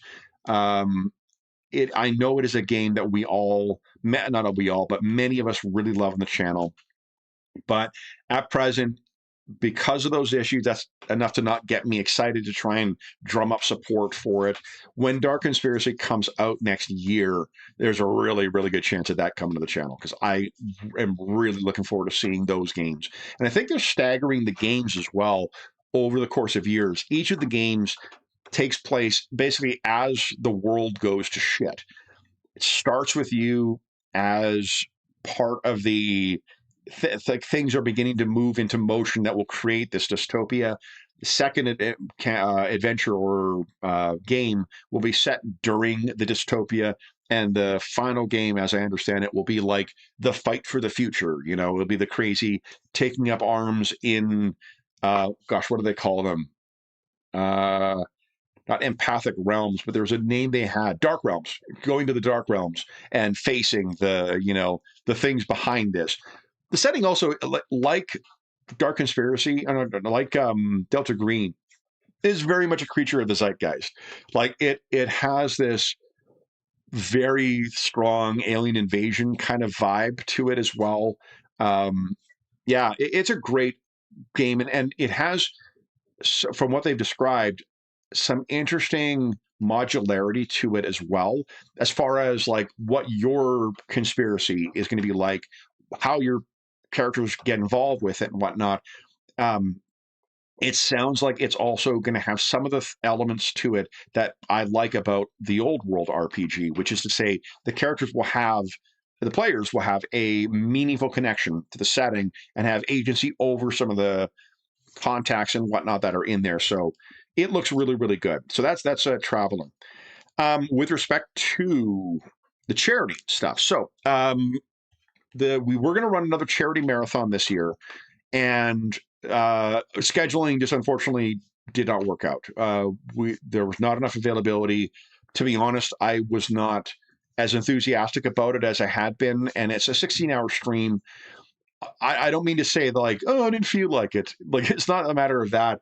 The necessity to run it did not feel as urgent as it did last time, as it was our first time running it. And the other thing is, keen viewers may have noticed that we're not necessarily prompting the Hero Save Villages and the SOS Children's Villages International Charity any longer. So I can tell you without getting into particulars about the whatever might have happened, there was a news story that came out with respect to a local chapter of the charity in Syria that had relations back to the home office of it, which I believe is in Vienna. And it was disconcerting enough to decide not to. I did not want someone to be asking on stream about why we're working with a charity when that news story was out. I do not think that none of the people that I have worked with or have had interactions with the charity have given me any pause for concern whatsoever. When we first selected the charity to work with, we did our due diligence as far as making sure there was effective delivery of dollars to outcome and things like that. And the work they have done has been phenomenal. But it sounds like there were some very unfortunate decisions that were made. Giving it the benefit of the doubt, it sounds like people who were in a very like an unimaginably difficult circumstances making some very poor decisions that just cast a pall on all of the activities of the organization, at least from our perspective. So I don't want to get I don't want to get into particulars about it because it's not like whether it is whether whatever the truth of the matter may be with this, I can only make the decision based on the best information we have, which is from the reporting. The reporting was from my perspective a credible source. It was a BBC story, and then there was other stories that came afterwards from I think Reuters. So that has been the decision. I think like a Google search of those terms will give you the locate the story if you're interested in reading it. But those were the reasons why just it gave us pause. We don't have a new partner kind of picked yet, but we have one that is more aligned with is a kids-based charity as well, and it is based around kids who are having to, and their families who are having to deal with hospitalization and benefiting, helping to support those families during that period. So we haven't. One of the things I'm planning on doing over my vacation is tracking that down. My vacation this year again is going to be in July, and then I'm going to be chasing down like for one to see whether they'd be a good fit for us. I want to do my due diligence on delivery of outcomes for donations. I also want to see if they like. Not everyone's going to want to pair with an adult focused, YouTube channel. So we'll see. We'll see with that. If that organization does not turn out to be a good fit, we're thinking this year we might do our holiday session. Our holiday session will be kind of our fundraising initiative for an organization. Earlier this year, we ran a one shot to try and support. There's a creator named Ross Isaac who was the creator of, or the line developer for the Star Trek: The Next Generation game. That was our very urgent sort of charity initiative. He was dealing with some very challenging health issues at the time, and there was a lot of folks who were a lot of designer folks who were sharing his information on Blue Sky and other social media sites to try and help out his fundraiser. He's an American, and healthcare in the States is a fiscal challenge, unlike it any kind of anywhere else in the Western world. So he had those challenges, and however you may feel about the American healthcare system, that is a very real circumstance that these people living there are living with. So we ran a session of that to try and draw attention to that. And if people were interested in donating, they had an opportunity to do so. That particular game had a huge influence on me. I loved that game as a kid. I never really got a chance to run it, and I have run it since, and it's been really, really fun. That's a game, not like Traveler necessarily. It wouldn't fit the same role, but I really, really liked that game. I like Star Trek Adventures quite a bit as well, but I really did enjoy my time with the Lug Trek game. So it was a happy excuse to get that to the table and then play a little more of it afterwards too. But that was our charity. One of our charity initiatives earlier this year was to try and help Ross out. So that's where we are with the charity stuff. Let's see here. What other? I think that's all the things. I'll double check, see if there's any questions. Awesome.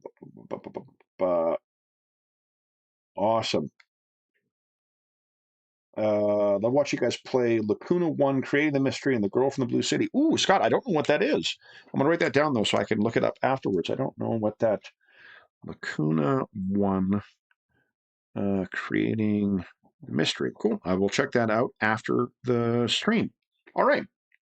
So that's where we are with the games we've played so far. That is where we are with charity and what we've got planned for the current ongoing games. Again, I guess I just want to re-emphasize once again with respect to the Marvel game.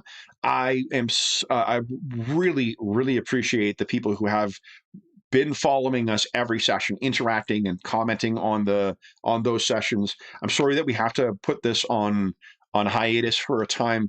We just want to make sure we deliver an end to that story that is satisfying for everybody, for the players, for the viewers, and we just don't. Timing is our enemy here. We just can't get that done in time. So yeah, so I do apologize that we've had some very, very. I know there's been people who've been regularly watching those games. We've had great feedback on those sessions. We will be back to Marvel at some point soon, and we will see an end to that story, which will hopefully be a satisfying resolution. There's a lot of. I don't want to spoil anything, either for folks who have not watched those yet, or folks who want to see what happens at the end. Next, let's talk about. Before we get on, I will talk about one other one because someone did mention it. That would be the Cosmere RPG. So this is the Stormlight Archive version of the Cosmere game. Later this year, we're seeing the Mistborn game come out, and they've just announced, like last week or earlier this week, that there is 2 or 3 other games that are coming with the same game mechanic, and they're opening up like a creator-based program for it. I still haven't finished reading the Stormlight Archive books, and I have the Mistborn books, and I haven't started reading those. I always take time over my holiday to blaze through stuff that I've wanted to read for a time. In past, I've gone through, like I've read Full Metal Alchemist, I've read like the Ta-Nehisi Coates Black Panther run and Captain America run, the Grunwald Captain America run in past. This year, my reading mission is to finish Stormlight Archive and to finish Mistborn. And because there are spoilers, or at the very least, I want to get to the point where I could finish reading these books without encountering spoilers.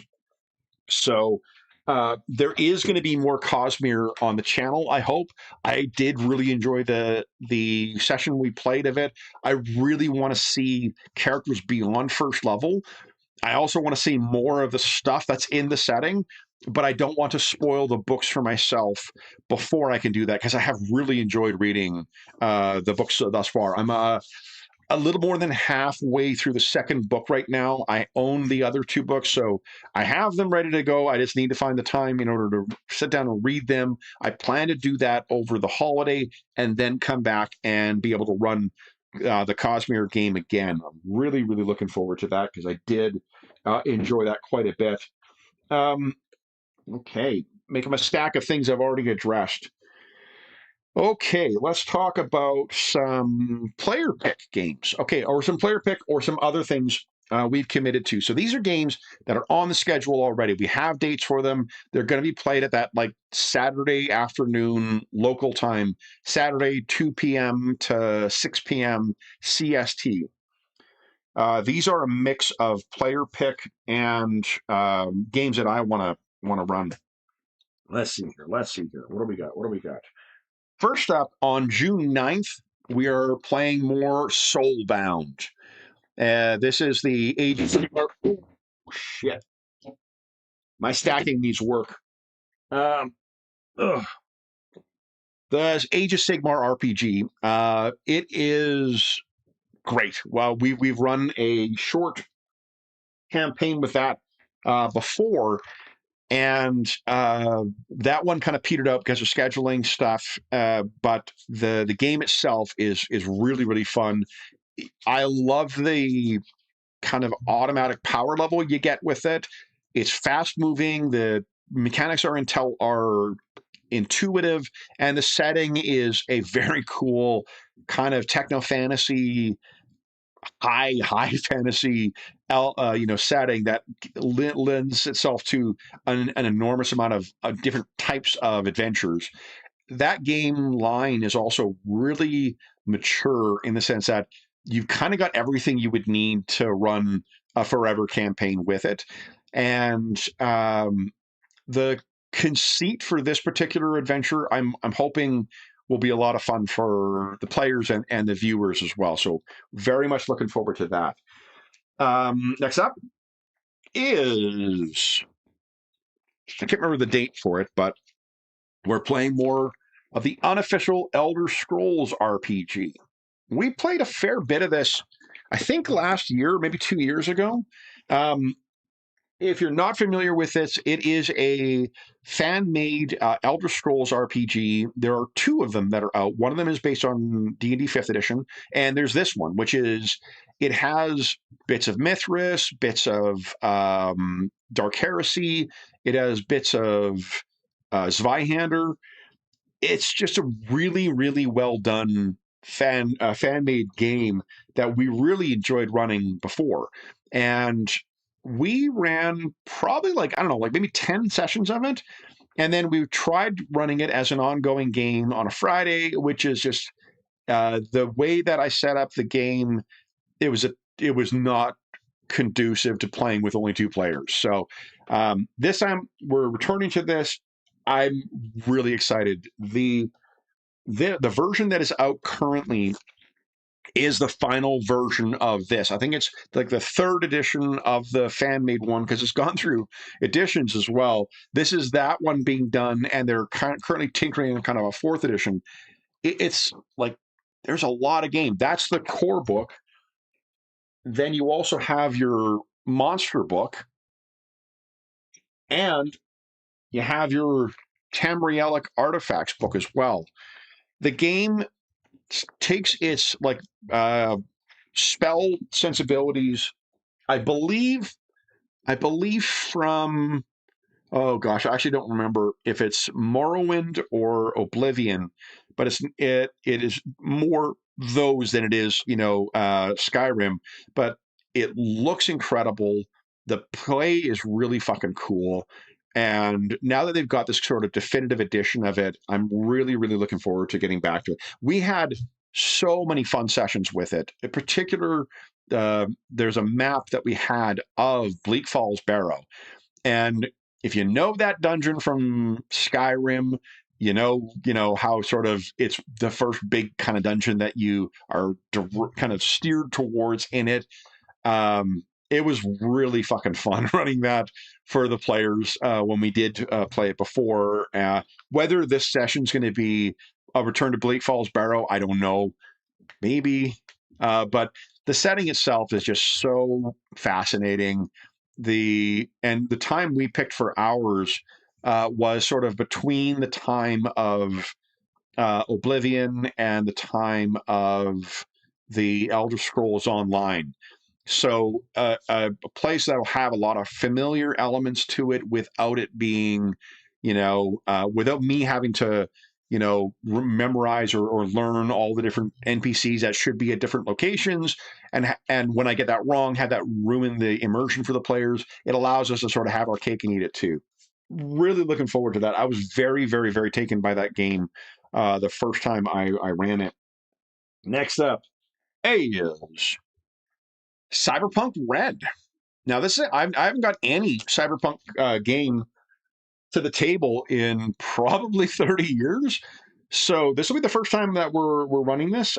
This is one of the player picks, and I'm really excited. I love when I run Cyberpunk stuff. I typically go with either Shadowrun, or I go with, and I know that Shadowrun isn't necessarily generic Cyberpunk, or I use the Ashes Without Number RPG. That was part of the Cine Nominee, Kevin Crawford line. So I'm really excited to get this one to the table. We had some fun with the Witcher RPG, which uses a very similar mechanic. Yeah, it's going to be pretty cool. I'm looking forward to that one. It's a ways off, so I haven't done a lot of prep for it just yet. Next up, I got to reach down here. Pathfinder First Edition. We haven't run PF1 in maybe a year. Last year we were playing a game on our Fridays that was a PF1 focus game, very character focused, and we were using the P6 variant, which caps level development at level 6 and then allows you to pick like different talents and stuff as you go up higher levels. That was a lot of fun. We had some really good sessions with it, but it once again fell victim to our Friday curse, which is like when you're down to 2 players, it's tough to play combat encounters with that particular game. That will not be the case with this one. I don't know yet what the level will be. I don't know what the setting will be. I know that I'm going to lean into some weird shit from that one because that line has some great archetypes and great classes. So we're going to have a lot of fun with it. That's a player pick from John. And Pathfinder is his forever game, and I'm really looking forward to running that one again too. PF1 is one of those games, it's kind of, to be honest, kind of like Traveler, where like I can foresee or could foresee a fantastic ongoing game in the same way that like our AD&D second edition was a lot of fun to play with a larger group for a long time, or that our fifth edition games have been for a long time. It's just, we don't get it. All right. I need to do some restacking here before I talk about our next one. All right, next one. Oh boy. Ugh, of course, it's the one furthest down. Next, another player pick is going to be The Laundry, second edition RPG. So this is published by C7. Another Kickstarter that was a little delayed. This is, if you want to see what the regular covers kind of look like, that's the style of them. It is, I think it's Charles Stross. Yeah, is the author. I've started listening to one of the games. It's kind of a tongue-in-cheek, like kind of like investigative. You're part of the secret organization that kind of keeps the world safe from like, or at least Britain safe from Lovecraftian elements and whatnot. So I've heard people describe it as kind of like The Office meets Call of Cthulhu. The game mechanics are effectively identical to Soulbound, so it's very similar to that. I haven't read a lot of it yet, I read the PDFs a little bit when they first came out, but I kind of waited for print. This is later in the year, so I haven't really done any prep for it, but I am looking forward to seeing how that one compares for a modern occultic game as opposed to, say, like Call of Cthulhu or Delta Green. So that's one's going to be good. We're also returning to Fading Suns, which we played last year as a player pick. Fading Suns is really, really cool. Really interesting setting, very cool game mechanic. Yeah, I don't really have much else to say. I initially chalked this up to being just a kind of dime store version of Warhammer 40K, and it's really not. It's also not quite as, because there are some very heavy religious overtones to the game, and they describe it as being a passion play. Like, at an initial glance, you could be forgiven for thinking that it is a little too overly religious, or at least it is.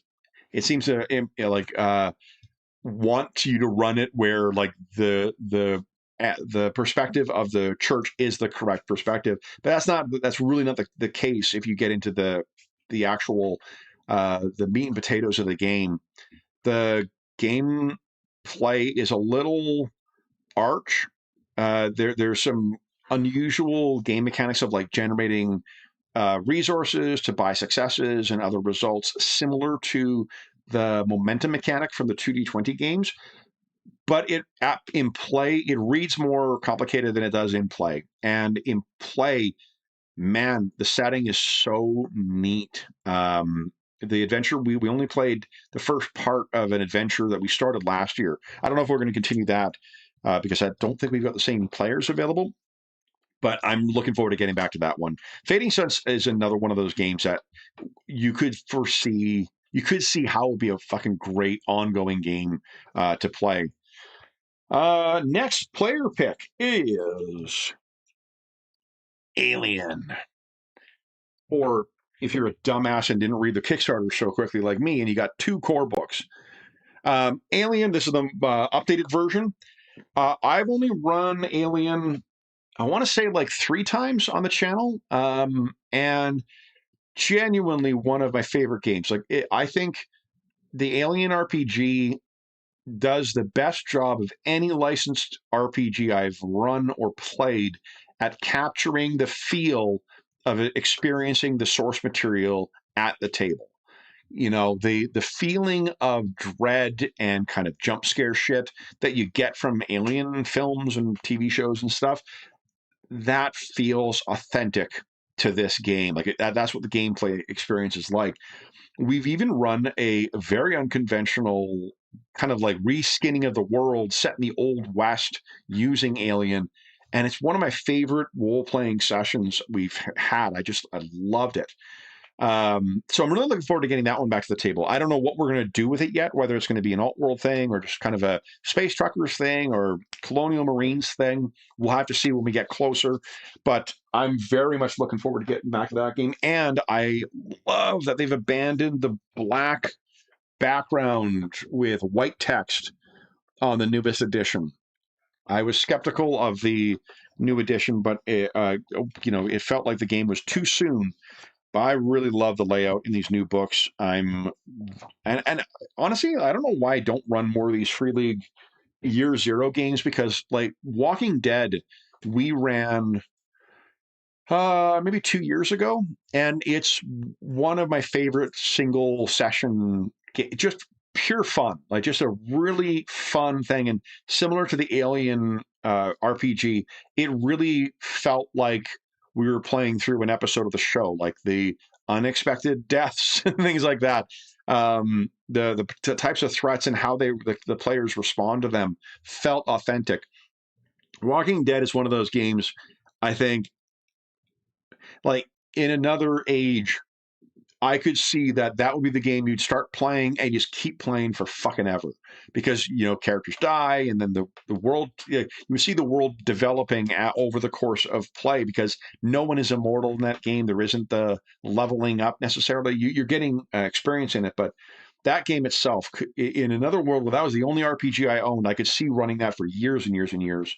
I don't know about the same thing with Alien necessarily, but there is a campaign from the Building Better Worlds source book that blew my mind. Like it seemed I would struggle to think like, what am I going to do in a campaign with Alien for a non like colonial marine or space trucker thing? Like, you're going to die at the end of your first encounter with aliens, right?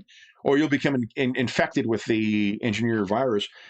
Building Better Worlds has a campaign structure in it that would suit months, if not years, of play with the same characters in a very satisfying way. I'm not going to spoil anything from it, but it's a really opened my eyes about what could be possible with that particular game. So, and then the final of the ones we have on the schedule, this is, I believe, for November. Legend of the Five Rings, fourth edition, fifth edition. I think fifth edition. This is the Fantasy Flight one with the funky dice. I've loved Five Rings since the 90s because of the setting book, because of the card game. And then we played the first edition of the RPG for quite a while. One of my longtime friends, Chad, his character Hero from one of our original games is one of those characters we returned to decades after he was first introduced.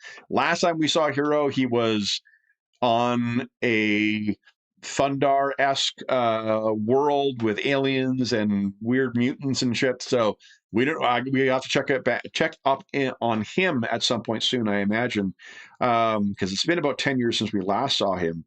But the setting holds a very special place in my heart, and this version of the game has had just some really, really fun and unexpected sessions.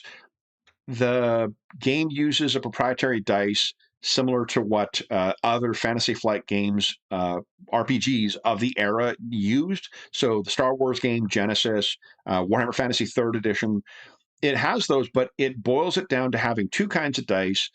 And similar to what I like about the Marvel Multiverse RPG, you actually like what your actual dice results are and being able to tweak and pick them. That is something that is important. So the whole table is kind of looking at the dice whenever anyone makes a dice roll. The game is very loosely designed, but with a lot of potential architecture, which is to say, I think arguably it has some of the worst elements of both like story game design and kind of simulationist game design, where there's a shit ton of rules you can interact with on any given dice roll or task resolution sequence. But it's also very nebulous, so it's left for you to interpret however you want. The game uses the idea of approaches for the five elements that are signature parts of the setting: earth, air, fire, water, void. And whether that works for you or not is really a matter of whether you grok with the game mechanics. If you don't, it can be a very, very bad experience with it. If you do, it can be really, really cool and feel very immersive.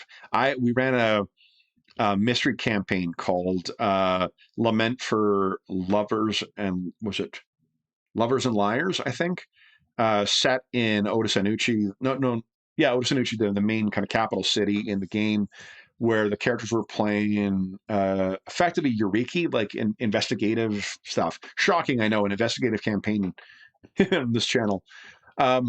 And I really enjoyed it. We only had 2 players in the game for, if not the entire game, for most of it. Character creation in the game incorporates mechanical decisions or mechanical consequences for the 20 questions that have always been part of Five Rings RPGs. So I don't know, some of my favorite game experiences and gameplays. It's also, I think, the third because of our recent AD&D one, but like third most viewed session on the channel was a Five Rings 4th edition or 5th edition game. So, a bunch of reasons to go back to it. So I'm really looking forward to that. That one is going to be a lot of fun.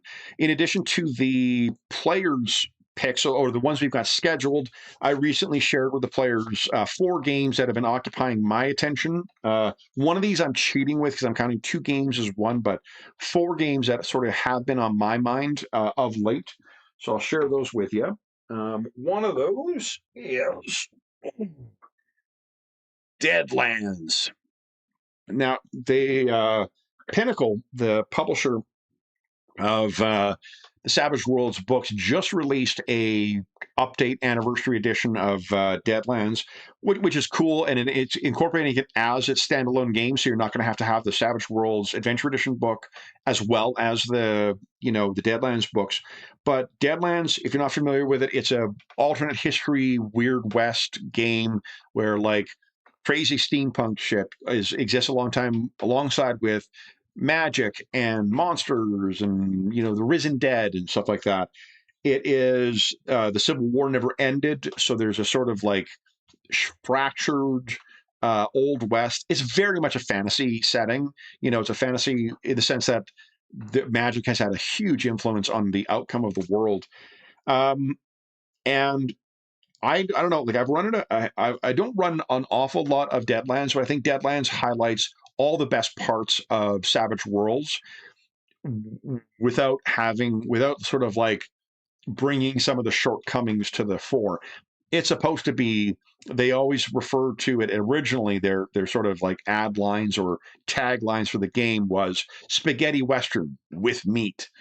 And that feels very appropriate. It's a gory, gruesome, potentially dangerous game, very pulpy. And they released it's not in Canada, unfortunately, but they have one. They have a mini campaign that is set in Seattle, and it looks really, really good. It is a sandbox type game. I don't think I'm going to be able to get a Deadlands campaign on the channel. I've not had any players clamoring to play Deadlands, but when we have played it, it's always been a hoot, like just a real fun time. There's something about those sort of old west tropes that's just a lot of fun to play in. And playing in a setting where you don't have to be historically accurate or you don't have to deal with some of the grosser aspects of real life, old west. It's kind of fun to be able to have your cake and eat it too, or have your spaghetti with meat and eat it too with this one. So I really want to get at least a one shot of Deadlands to the table at some point, if for no other reason, so I can do my shitty Texas accent. Another one that has been on my mind is Batman Gotham City Chronicles. We played this last year a handful of times. The game is, if you squint, you can see elements of the D20 system in there, but it is based more heavily on a French game that is, I'm not going to try and pronounce it again. I don't remember the name as well, but I also butcher my French pronunciation every time I've tried. This game, I don't know, like it was a lot of fun. I'm a big Batman fan, as is probably evident. So I love Batman in the same way that like being in the world playing those iconic characters has an element of payoff to it. With the Marvel game, same thing with this. It offers a different play experience, I think, in this one than what the Marvel game does, in that there is, there's more like minion rules and there is investigative and chase and whatnot rules in it. But I really enjoyed the sessions we did run of it, and I think the game would be really, really cool to get more of this to the table.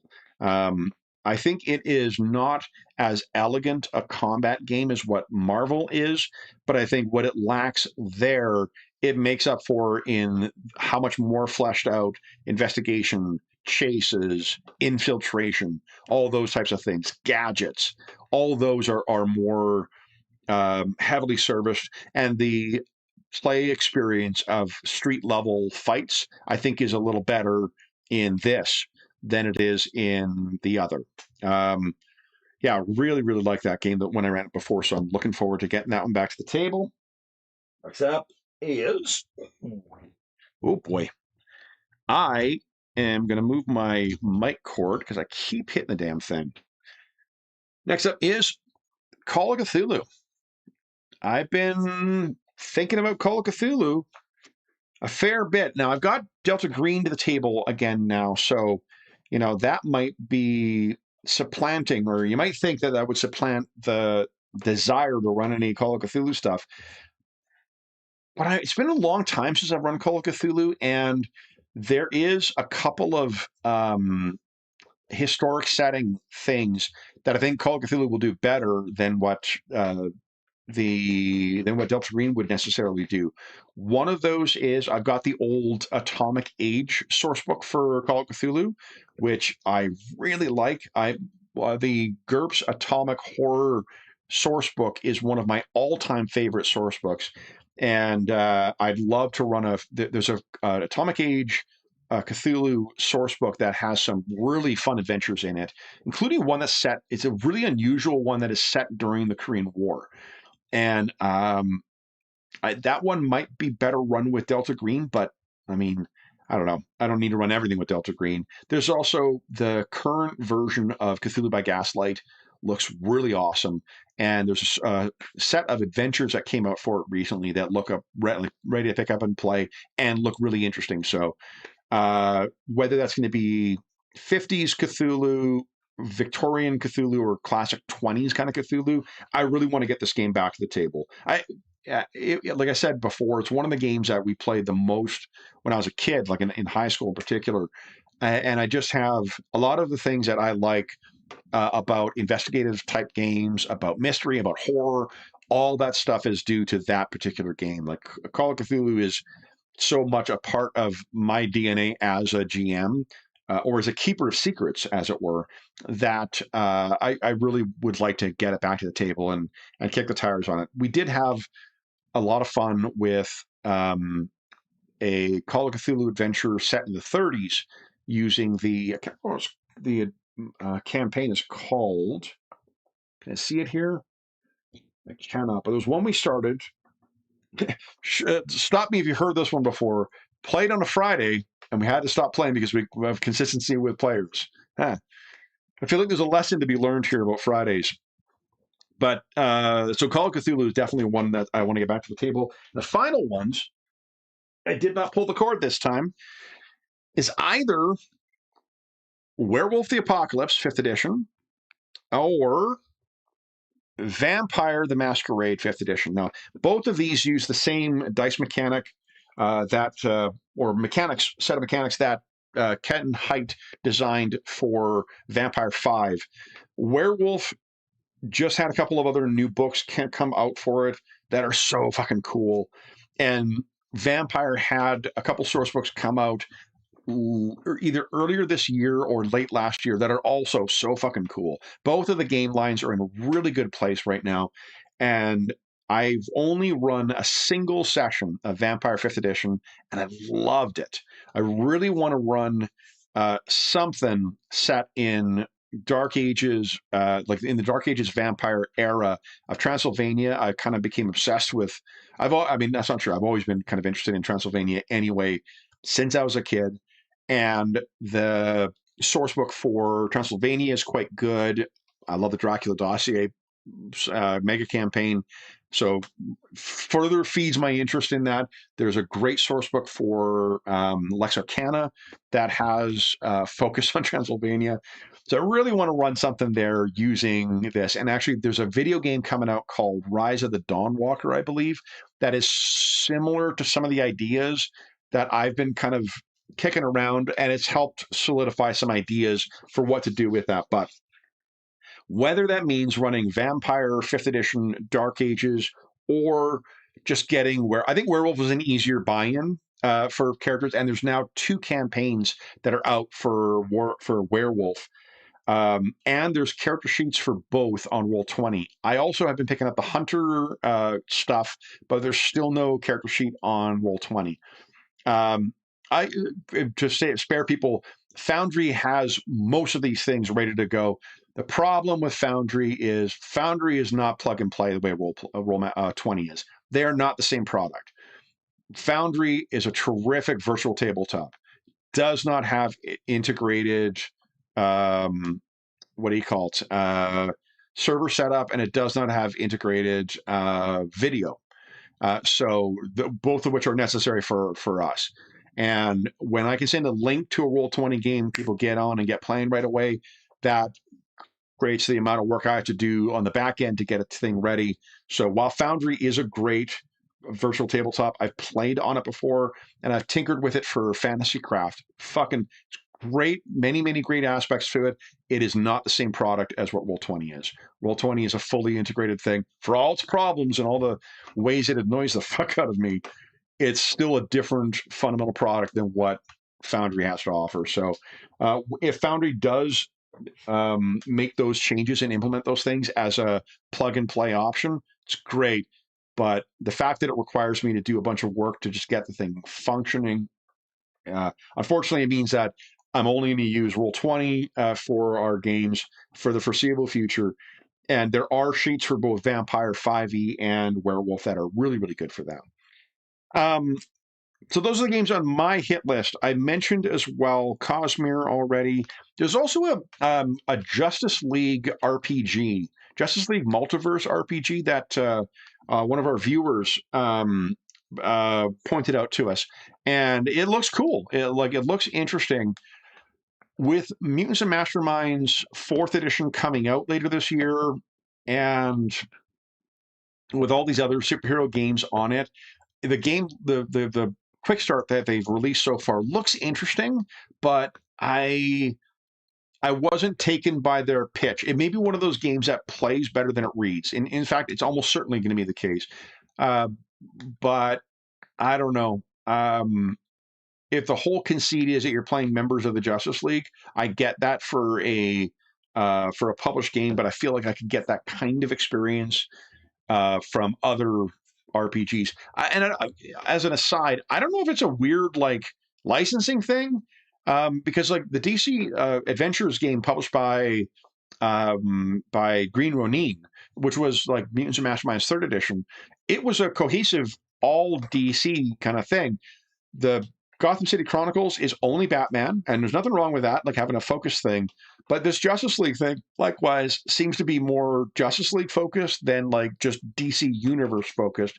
So I wonder if there's a licensing element going in there, because in past different media with DC has had problems sharing, featuring certain characters at certain times because they were spoken for in other projects. And I wonder if that's sort of an RPG equivalent of that now. But in any event, other games I just want to give a quick mention to. I mentioned Tainted Grail early on. Tainted Grail is a game that Graham, actually one of our players, had mentioned, and I picked it up kind of on a whim, actually with Christmas present from the players. So thank you very much, folks. And it's neat. It's based on the same mechanic as the Shadows of Esterin RPG, published by the same publisher. But as far as Arthurian, iterations or kind of mess, the game looks interesting in that sense. It also thing that particularly stood out to me in character generation in the sort of session 0 element. You're not only making your characters, you're also setting the world, and you basically vote on what parts of the setting you want to be prominent in your game. And that's really interesting to me. I mean, you're doing that to a degree in some other games too, but having an express, and some people, when they're setting, setting up campaigns, they'll send out questionnaires that say rank 1 to 10, how much action do you want? How much role play do you want, and whatnot? So this isn't necessarily reinventing the wheel, but the fact that it is referencing potential elements in the setting to bring to the foreground or to sort of leave in the background is awesome. I think that's a really cool idea.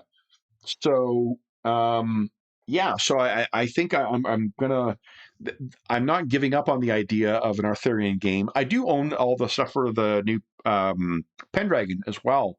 So I've only run it once and I've played it once, and I really enjoyed both of those. So maybe we'll return to that at some point. But oh boy, so Titan Comics has been releasing a new line of Conan comics, and it really has me thinking about Hyboria again. And I think the Conan role-playing game published by Mongoose, there's a very good chance we're going to get back to that at some point in the next few months, because we ran that game as our holiday game this year. And I've run the new Monolith Conan game once when it was in Quickstart. I had a really, really fun time with it. The full game is out now. And I ran the quite a bit of the 2D20 Conan as well, for Modifius back in the day. But I think just for sort of all the things that are its strengths and recognizing the things that are its weaknesses, I think this is my favorite version of a Conan experience. So I'm really looking forward to playing more of that. I love the sessions we've played with it thus far. I particularly love the way magic is handled in this game.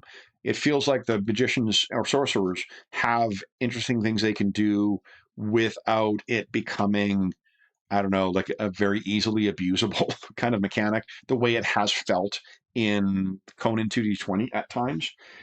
And then the last thing I'll say, and this one I've talked about, I think, every single fucking update, but Mage, the Ascension second edition, I'll tell you, the reason for those who aren't familiar with that game, it is in the same World of Darkness line as Vampire, Werewolf, Wraith, and Demon, and Fairy? Is that, no, what it was called? Changeling. The Mage is where you're playing mages. Mages are characters who have the ability to impose their perspective or view of the world on what is otherwise a consensual reality and change that reality. That's what magic is in broad strokes in the game. It's a very, very cool thing. The trouble is, in the last 10 years, a game like this, where there is a lot of elements of kind of classic conspiratorial thinking and whatnot that has made fun in the game, kind of lost a lot of its fun by recent events, so obviously you can run the game in a different way. And one of the things that I'm thinking of, having returned to the 90s with Delta Green, is potentially just running this as a historic game. But it's a game that I've wanted to get back to the table for an actual adventure for a very, very long time now. I don't have plans for it this particular year, but it remains one of the ones that is sort of constantly simmering on the very, very, very back burner. I think that is it for the game chat right now. I will take a look at chat and see if there are any further questions or questions that I missed earlier on, and I'll address those. Then we'll talk about prep for a little bit. Okay. Let's see. Oh, our L5R, great. Let's see. What do I need to read?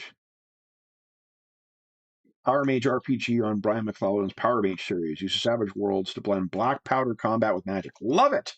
Love it. Love it. Yeah, Mistborn, when Mistborn comes out, I think Mistborn is definitely going to be fitting my sensibilities, as like a lot of the stuff that is Paradar and that is this Metropole is what we're calling tentatively the Tales of the Valiant game we're playing. I understand there's a lot of that in Mistborn as well, so I'm really looking forward to reading those. I also like that those are a lot shorter than I've been enjoying the Stormlight Archive. They don't feel like a slog to get through.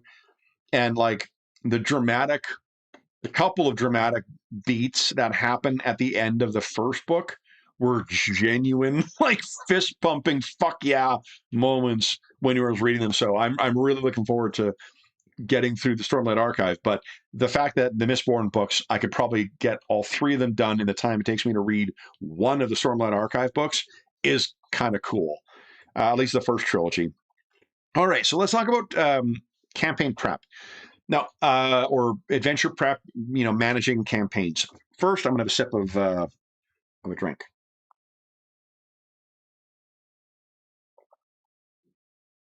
To wet that whistle again. Alrighty. So, what I've got is 5 kind of ideas to put out there. But the thing I'll mention as well is that like there is an element of whatever games you're prepping, whatever games you're running, however you're choosing to approach it, one of the most important things, absent from my 5 rules, is knowing yourself. Knowing what your own tendencies are, knowing what your own things that you're gonna, where you're gonna hit against resistance for things either you don't like doing or whatever. It just so happens that many of the things that contribute to like regular campaign prep or regular campaign running are things I happen to enjoy. So I don't find them to be, I don't find them to be a struggle.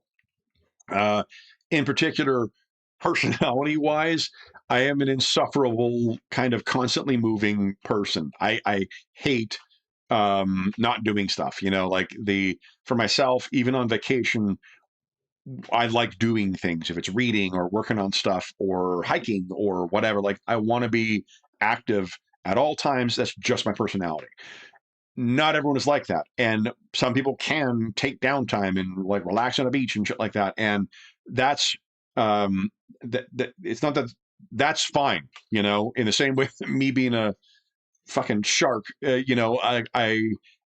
knowing what your tendencies are and when you need to take a break, that stuff is very critical.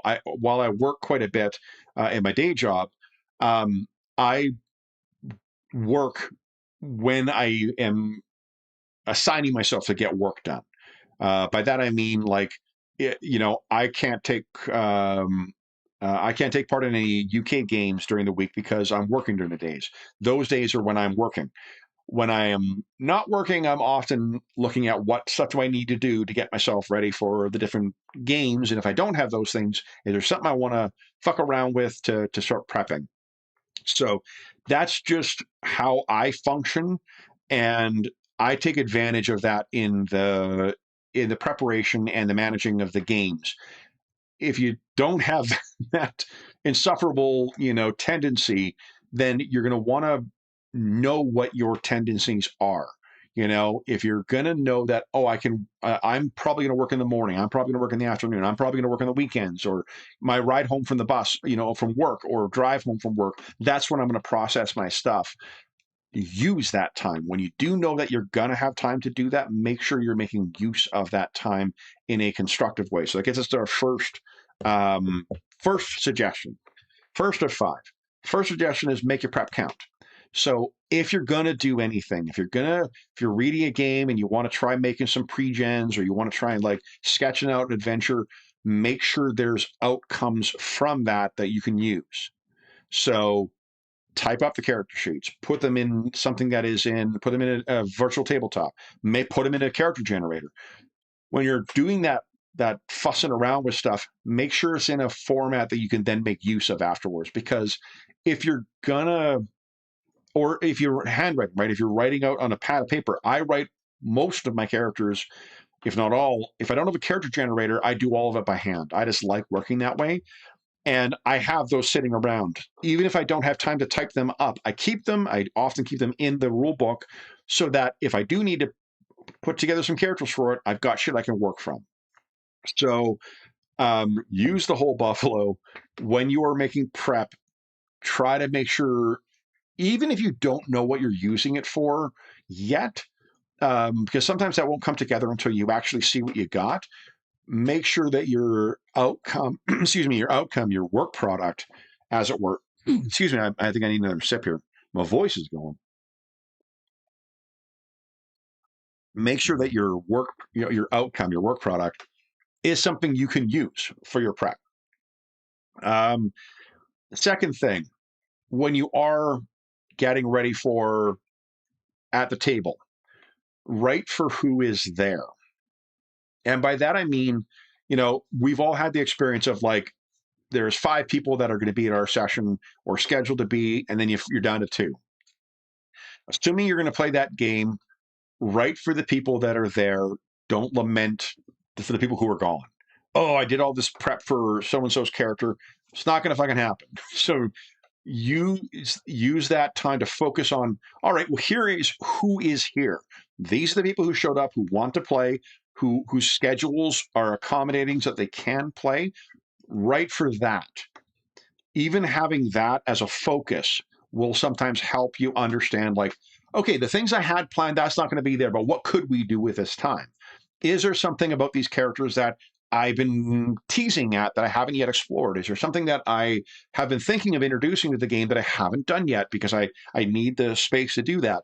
Well, write something for whoever is actually attending, and don't focus on who's not there. There's always going to be a frustration that comes when plans change. Regardless of whether it's someone else's fault or not, they can't control how you feel about that. And if rather than getting caught up in being frustrated about, like, well, fuck, we've had 2 more cancellations and 1 last minute cancellation. Do you want to play a game? Let's play a game. In which case, focus on who's there and write for that. Next one, repurpose and reskin. So that work I talked about in step 1, or hint or suggestion 1, figure out what you could use that for. And if you have written up a character and you suddenly find, oh shit, I need to run a game again. Well, how much work is it going to be for you to reskin that character for someone else? Use something that's pre-existing that the player will not be aware of. Do some light reskinning, maybe change 1 or 2 things, and you got your brand new character for what you need. When you're writing, when you take a look at what prep you've done before, so the things that you have screwed around with, how can you translate that into getting into the table? The other thing is reskin. If you can take stuff for whatever game you're running that is suitable for something else and repurpose it, do that. Don't try and create your own, subject to whatever your availability is, your interests are, and the time you have. But you don't have to create a fresh map for, a street scene or a spaceship corridor if you can find it in some other product. You don't need to write a whole adventure on short notice if you can look through some of the games you have that have short sessions and reskin those to fit whatever your needs are for that. That's not to say the examples I'm giving are all for short-term things, but that's for long-term purposes as well. Our Warhammer Fantasy roleplay campaign, the current one, it started with a game adventure that was written for Warhammer Fantasy 2nd Edition. But I actually used that to kick off an Iron Kingdoms RPG campaign years ago because it was a cool adventure and I really wanted to use it. And I was like, well, I can make this work with Warhammer Fantasy, with Iron Kingdoms. I've run the what is it? The Haunting is it's a classic Call of Cthulhu adventure. I've run that with a ton of different games now, including a Mutants and Masterminds game or a DC Adventures game featuring Green Lantern. So I swapped out a haunted house for a haunted planet. Take what you can, if you find yourself short for time, or you just want to spend that time doing other things like customizing that adventure or making sure that you've got combat stats for things. Feel free to take stuff from other things, reskin them. You do not need to create everything from whole cloth. Allow for revelation I've got as my next one. When you're prepping, you don't necessarily need to have answers to everything. Nobody expects, or let me phrase that, no reasonable player expects a GM to have a pre-written answer to every question they have. So the games that we are playing are set in fictional worlds that have they do not have the coherence of the real world, which means there are going to be contradictions. There are going to be things that don't make sense. There are going to be things that feel off with them because there are going to be holes or threads, I should say, that players can pick at to make the whole thing unravel. But players won't do that. If they're unless they're intentionally trying to sabotage the game, they're happy to go along with things. And there's going to be times where you're going to have to introduce shit or make up stuff. When I was younger, I used to be very precious about making sure the players didn't know that I didn't have stuff prepped. That, oh no, because we're talking to this NPC. Kev didn't have a name for that guy, so he's not fucking important for solving the mystery. What I do now is anything that is introduced over the course of our gameplay is potentially something that could be consequential. I don't have a single road to get to the outcome of our adventures. I know that we're going to get there somehow, and there's going to be things that will happen that will lead us there, but I allow for many different ways of getting there. This is not the same thing as like the quantum ogre thing from OSR, where like anywhere you go, you're going to encounter an ogre thing. It's important to not invalidate player decisions and player agency. They have control over the story. However, for them interacting with and learning with and fleshing out the setting, it is, I think, much more effective use of your time to add a name to whoever, like if players do something unexpected or go somewhere unexpected, acknowledge it. Hold on, I got to get a name for that. Okay, this person's name is so and so. Write it down and then incorporate that into the story going forward. So it allows you to, once you do this for a while or try this for a while, you'll prep what is necessary. What do I absolutely need? I need the skeleton of the story. I know what the outcome is, so we're not like making up the mystery as we go. But all the other stuff in between, we can figure that out and find that out as we play. You don't want to have to necessarily prep stuff that you're never going to use. And of course, go back to rule 3, repurpose. If you write something that doesn't see the table, bring it back and use it at some other point. But allow for revelation. Allow for that to add to the gameplay. Your game session is going to be for a fixed length of time. You're only going to need to get to the end of that thing before you've exhausted your prep stuff. And if you allow for that, you'll be able to then make use of that stuff in the prep between the session that things were revealed and the next session. An example of us in play in our recent games, our Tales of the Valiant campaign, we were playing, this was when it was started with just Graham and I, pretty straightforward mystery. His character was being hired to find an object that was stolen, and the thief died, but the thing was missing still. So help us find this thing. Over the course of it, Graham introduced a other mystery. He was like, "Oh, there's also another thing I think that I'm working on," and I took that, and then in our next session, brought it back and referenced it again. So now it is part of the ongoing story, and it's allowed me to think of what we didn't know that was, of how that mystery may play out. We've had that happen many times in other games as well. And that allows you to not have to have a massive list of characters and NPCs and faces for everybody. Like, you only, by allowing yourself to go with revelation as you're playing, it minimizes the stuff you need to prep. You do not need to have that concrete, fully fleshed out world. You need to just all acknowledge it's going to get fleshed out as we explore it, as we encounter things. To be honest, the same way we do in the real world. When you have had cuisine from a place you've never had before, or, there's a dish that you've never eaten before. Well, that is something that has always existed, but it's never been part of your experience or your world until that time. And that, because of that, because this is an artifice, we are creating a story as we're playing through.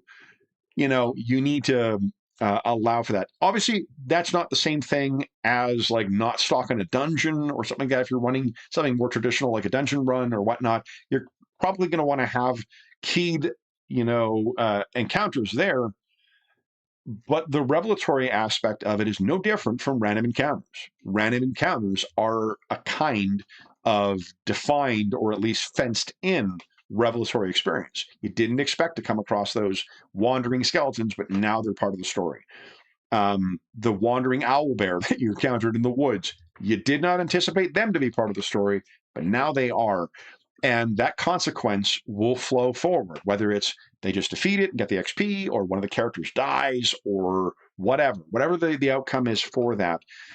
That's stuff you don't need to prep for. And even if you're running a investigative heavy game or you're playing a combat heavy game, allowing for the idea that the GM is not going to know everything, is not going to have everything prepped, but embracing that when something comes in, it's part of the game, that makes the prep a lot easier.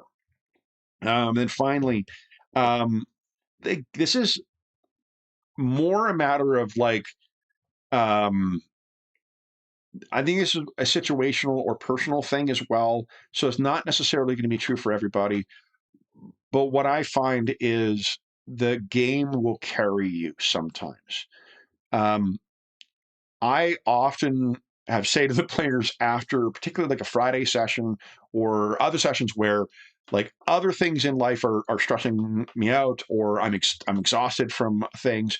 There's been one time where I've actually said like, look, because we're not going to be at full party, let's not run something tonight. But more often than not, I want to try and run something. But there's times, even on scheduled sessions, where I'm not feeling like I'm going to be able to be there. Wednesday sessions sometimes have had a really long start to the week. All right, I'm going to have to run a game tonight. But I have come to trust that the game will carry me. There is a feedback of enthusiasm and whatnot. If you fake it early on in a session, if you're able to do that, the players will get invested and that will feed back to you. I have never had a session that I came into thinking, God, I'm really tired. I don't know if I can pull this off, or I'd really rather go play some Marvel Rivals where I just have to interact with stuff and be killed by teenagers for, hours on end. I've never had a session where I felt that way going in, where I came out of it saying, God, I shouldn't have run today. It always has carried me through because that's the feedback I get from the gameplay. And that's one of the reasons why getting the sessions on the schedule, playing, 4 sessions, 5 sessions a week, the reason I find I'm able to do that is because I get that feedback. Now, one thing that's related to that is that people ask about joining the roster at times. The players I am fortunate to play with are fantastic. Everybody, not only good role players, tactical minded, they know the game. These are people who are willing to put effort into the game. When they're there to play. They are going to show up. Absent, other commitments that are unexpected, when they say they're going to be there, they're going to be there. They do not make my job difficult for me. So I'm very fortunate that I do get to play with people who are very good to me. So I don't have those frustrations that I'm sure we've all had sometimes, where players just like driving you nuts, either because they're intentionally doing that or because they're getting something different out of the game than what anybody else at the table is. But if you're careful in the selection of your players, making sure there's a good fit, everyone's there understanding what everyone's role is and what you're there to do, I think you can trust that the game will carry you more often than not. If you're worried about your degree of prep, if you're worried about, I don't know what, like whatever the thing that may be a concern for you going in, if you've made those choices about who you're playing your games with beforehand, you can trust the game will carry you through. You'll figure a way through it. Knowing what a problem is that the players are going to encounter is more important than necessarily knowing how they're going to fix it or how they're going to resolve it. There's some game advice that tells you like, oh, know at least one way of resolving a problem. Know at least one way of, I honestly don't do that anymore. We'll figure it out. If I need to have prompts for NPCs or just to the players directly to do that, we'll do that. But yeah, so I don't know how valuable that'll be, but the 5 suggestions I made were: make your prep count. When you're working on something, make sure there's something useful that comes out of it. Write for those who are there. If players are not going to be able to attend, or players are not going to be playing in that game, write for the characters and players who are there. That'll focus the amount of work that you need to do. Repurpose, reskin, steal, borrow, whatever you need from other games or from other parts of that same game to get your prep done more easily. Allow for revelation. So know places where you're going to be comfortable with just letting things play out. figure out over the course of play how things are going to go or how things are going to come out. That likewise will save you work. And finally, trust that the game will carry you. I guess I could have said that the trust that the players will carry you too. But that is something I think that is critical for being able to run as many games as I'm able to do. Is I have just fabulous players who are always giving of their attention. They never treat whatever bullshit I bring to the table as unworthy of their time. And that means an enormous amount to me, and it really helps with my enthusiasm. If I know if I try my best, they're going to appreciate it for what it is. I love that. It means that every time, even if it's a stupid idea or if it doesn't work out, they're going to be happy to try. Yeah, I guess like as far as managing, that is a more first, principles thing of selecting who you're going to play your games with. But those are anyway 5 kind of ideas that I've had over the last week or so, knowing that we were going to do this. I'll take a look and see if there's any questions as well before we wrap up. Let's see here. Okay, trying to see where I left off here.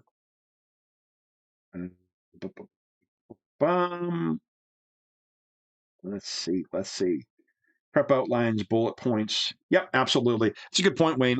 So bullet points, this is a day job thing, but like one of the things you learn early on as a junior litigator is you may have a great little speech that you've written for yourself that you're going to read out in court.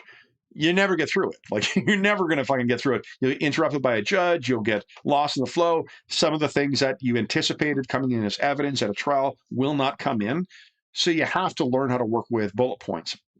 And that's a good habit to get into, it's fine if you want to cultivate and like read out full things. I joke about block text a lot on the channel. I fucking love it because it's usually been carefully crafted to give all the pertinent information that is necessary. But I don't prep block text myself. Partly because I want to make sure that it is whatever I'm saying, whatever I'm doing is germane to what has happened in the game. And bullet points are way easier to revise and incorporate than full block text paragraphs. So good point, Wayne. Let's see. Allow for revelation. PCs will always do, 100%. How do you deal with abrasive players? So I've rarely had to do that. What we've had sometimes is like there's been times where there's been either misunderstandings or whatnot. Like we've had, even on the channel, we've had moments where like things have gotten heated between myself and a player, and you have to sort of work through that. Like, right, you're all adults, you're all friends, you're there to play a game. Something is causing that, right? Like, assuming it is something in the game that is causing that. Sometimes it's a matter of just trying to make sure that everyone's understanding what's going on, because sometimes those kinds of frustrations can come from misunderstandings. It's a game that any of these games, they are things that happen in the course of a conversation, and conversation can be misunderstood or misheard. And it is sometimes necessary for you just to be like, okay, we need to take a step back. Let's talk about what's going on here in the conversation. If it is an abrasive person who is just being an asshole and is there in a sense that they are intentionally trying to make sure that you are having a difficult time or the other players are, this is a personal choice. I wouldn't play with people like that. There are obviously reasons for why people are the way they are, like life circumstances or whatever happened earlier in their day, or mental health issues. There are all sorts of reasons for why people can end up being challenging to deal with. But as far as playing a game together, for the host of the game as the GM, I'm not obliged to put up with other people's whatever reasons are causing it. I'm not obliged to put up with their abuse or whatever else, particularly if none of the other players are doing so. So when you are playing with long-term friends, that is more challenging, but that's a whole other kettle of that's a relationship management um, thing that I think is beyond the scope of this. But for the table, if for no other reason, if one player is disruptive like that, it is impacting the enjoyment, presumably, of the other players. So if you want to Star Trek it, you could go, the needs of the many outweigh the needs of the one, or the needs of the few or the one. Or it could just be that, like, from a selfish, or at least not selfish, but a self-interested perspective, I'm not here to put up with someone else's bullshit. There's a degree that as adults, other people are going to piss us off sometimes with things they're doing or the choices they're making, whatever. I'm assuming you mean like to the point where the abrasiveness is impacting your enjoyment or that of the players. And that's where you got to question whether it's the right fit, right? Like, is this the game that they're looking for? If what they're looking to get out of it is to work off some frustrations at the expense of other players, that's probably not what you or the other players signed up for. And in which case, they had best get it somewhere else. And ultimately, it's going to be a decision. Again, the players, I don't. I've been fortunate over the last 10 years to not have that happen with any of our players who there's we've reached a point where, like, they're just one player is too disruptive for the others. But we get that in comments sometimes, right? Like in comments on the channel, I try to be fair with certain comments where, like, if something, I feel like there genuinely is a good faith, inquiry behind whatever the comment is, and maybe something's just being missed here, I'll respond to that. But from my perspective, like, if someone's being a fuckhead or they're, I don't know, like, there's nothing constructive in my mind that's coming from something, like people bitching about, fifth edition on a second edition thing. I'll often just block them because, like, I just don't want that in my life.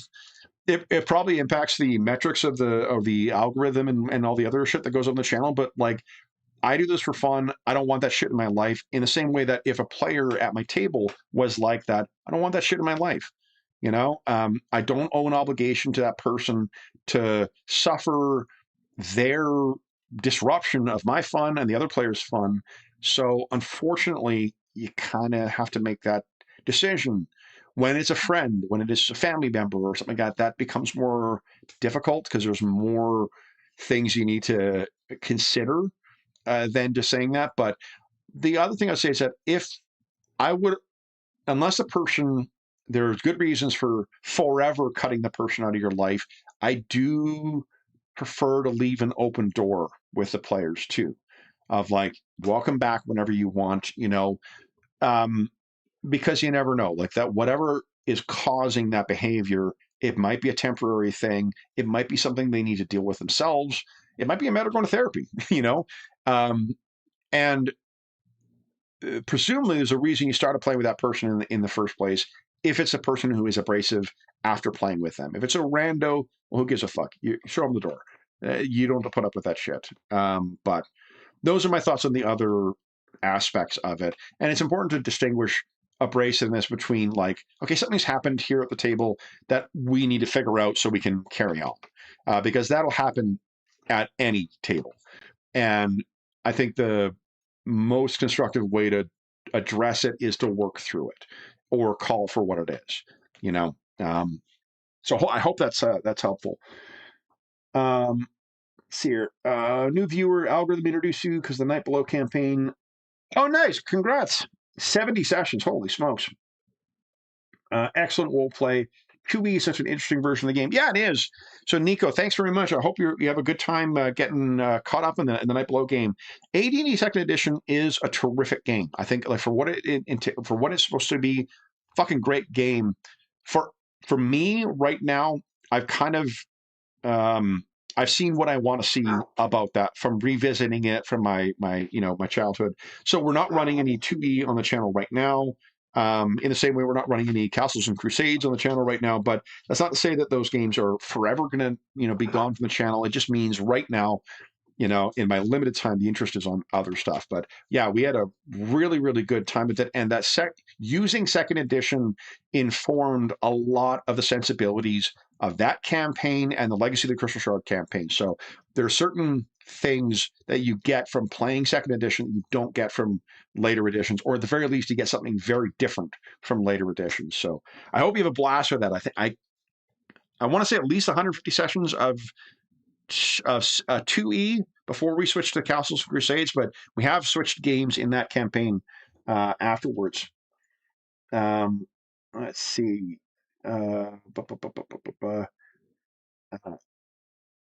Okay, I think I assume it's sarcasm because we're also dealing with text. Yeah, text, THX, that's the other thing. Sarcasm is, this is a day job thing too. So whenever I have an email that I'm going to send that could make me sound like a prick, if it's not someone who I want to know, that who I don't want to be a prick to, I preface it with a phone call because I'd say, hey, I'm going to send you an email about this thing. I want you to know it's going to sound like I'm being a prick. I ain't being a prick. Or I don't want you to think I'm being a prick. That's where having that conversation, I think, is important. So, like sarcasm in particular does not translate well in text and can be seen as just being an absolute bastard. So I think that answers all the questions. And I think that brings us to the end of our overview. So really, I can't believe that it is May already. Like the year is, as they always happen, is fucking flying by. A huge thank you once again to everybody who helped us hit the 10K sub goal. It's incredible. That's one of those numbers you sort of think of as a goal for a number of years, but we don't really do sub marathons or calls to action to try and do that. So the fact that it's organically grown to that point is just fantastic. And we hope you have the best thing I would say we get as well as when our sessions prompt people to play games of their own. Nothing makes me happier. I love hearing that people have picked up AD&D and are playing it, or they picked up whatever the hell we were running on the channel and they're running it themselves now. We do tend to feature a lot of niche games at times. I've had my Dangerous Journeys dalliance. I've had my, I don't know, what other oddball games have we played over the years? Whatever thing that ends up taking our fancy for the time. It's really cool hearing from the fans of those games as well. Rollmaster Classic in particular. Rollmaster, we hear from some awesome people.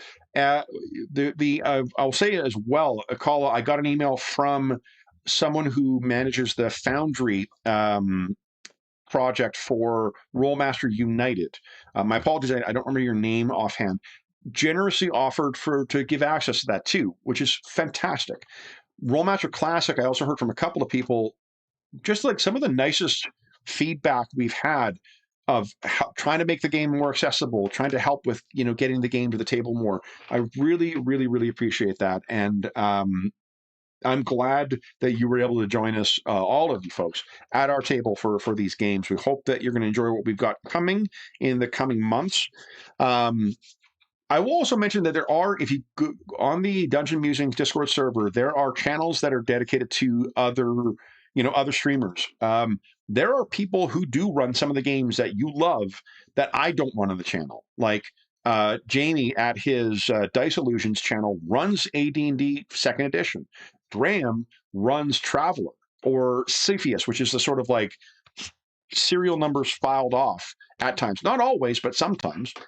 Carl has a bunch of content as well for games that I don't run that he runs. So like Twilight 2000, he had a long campaign that they were streaming on that.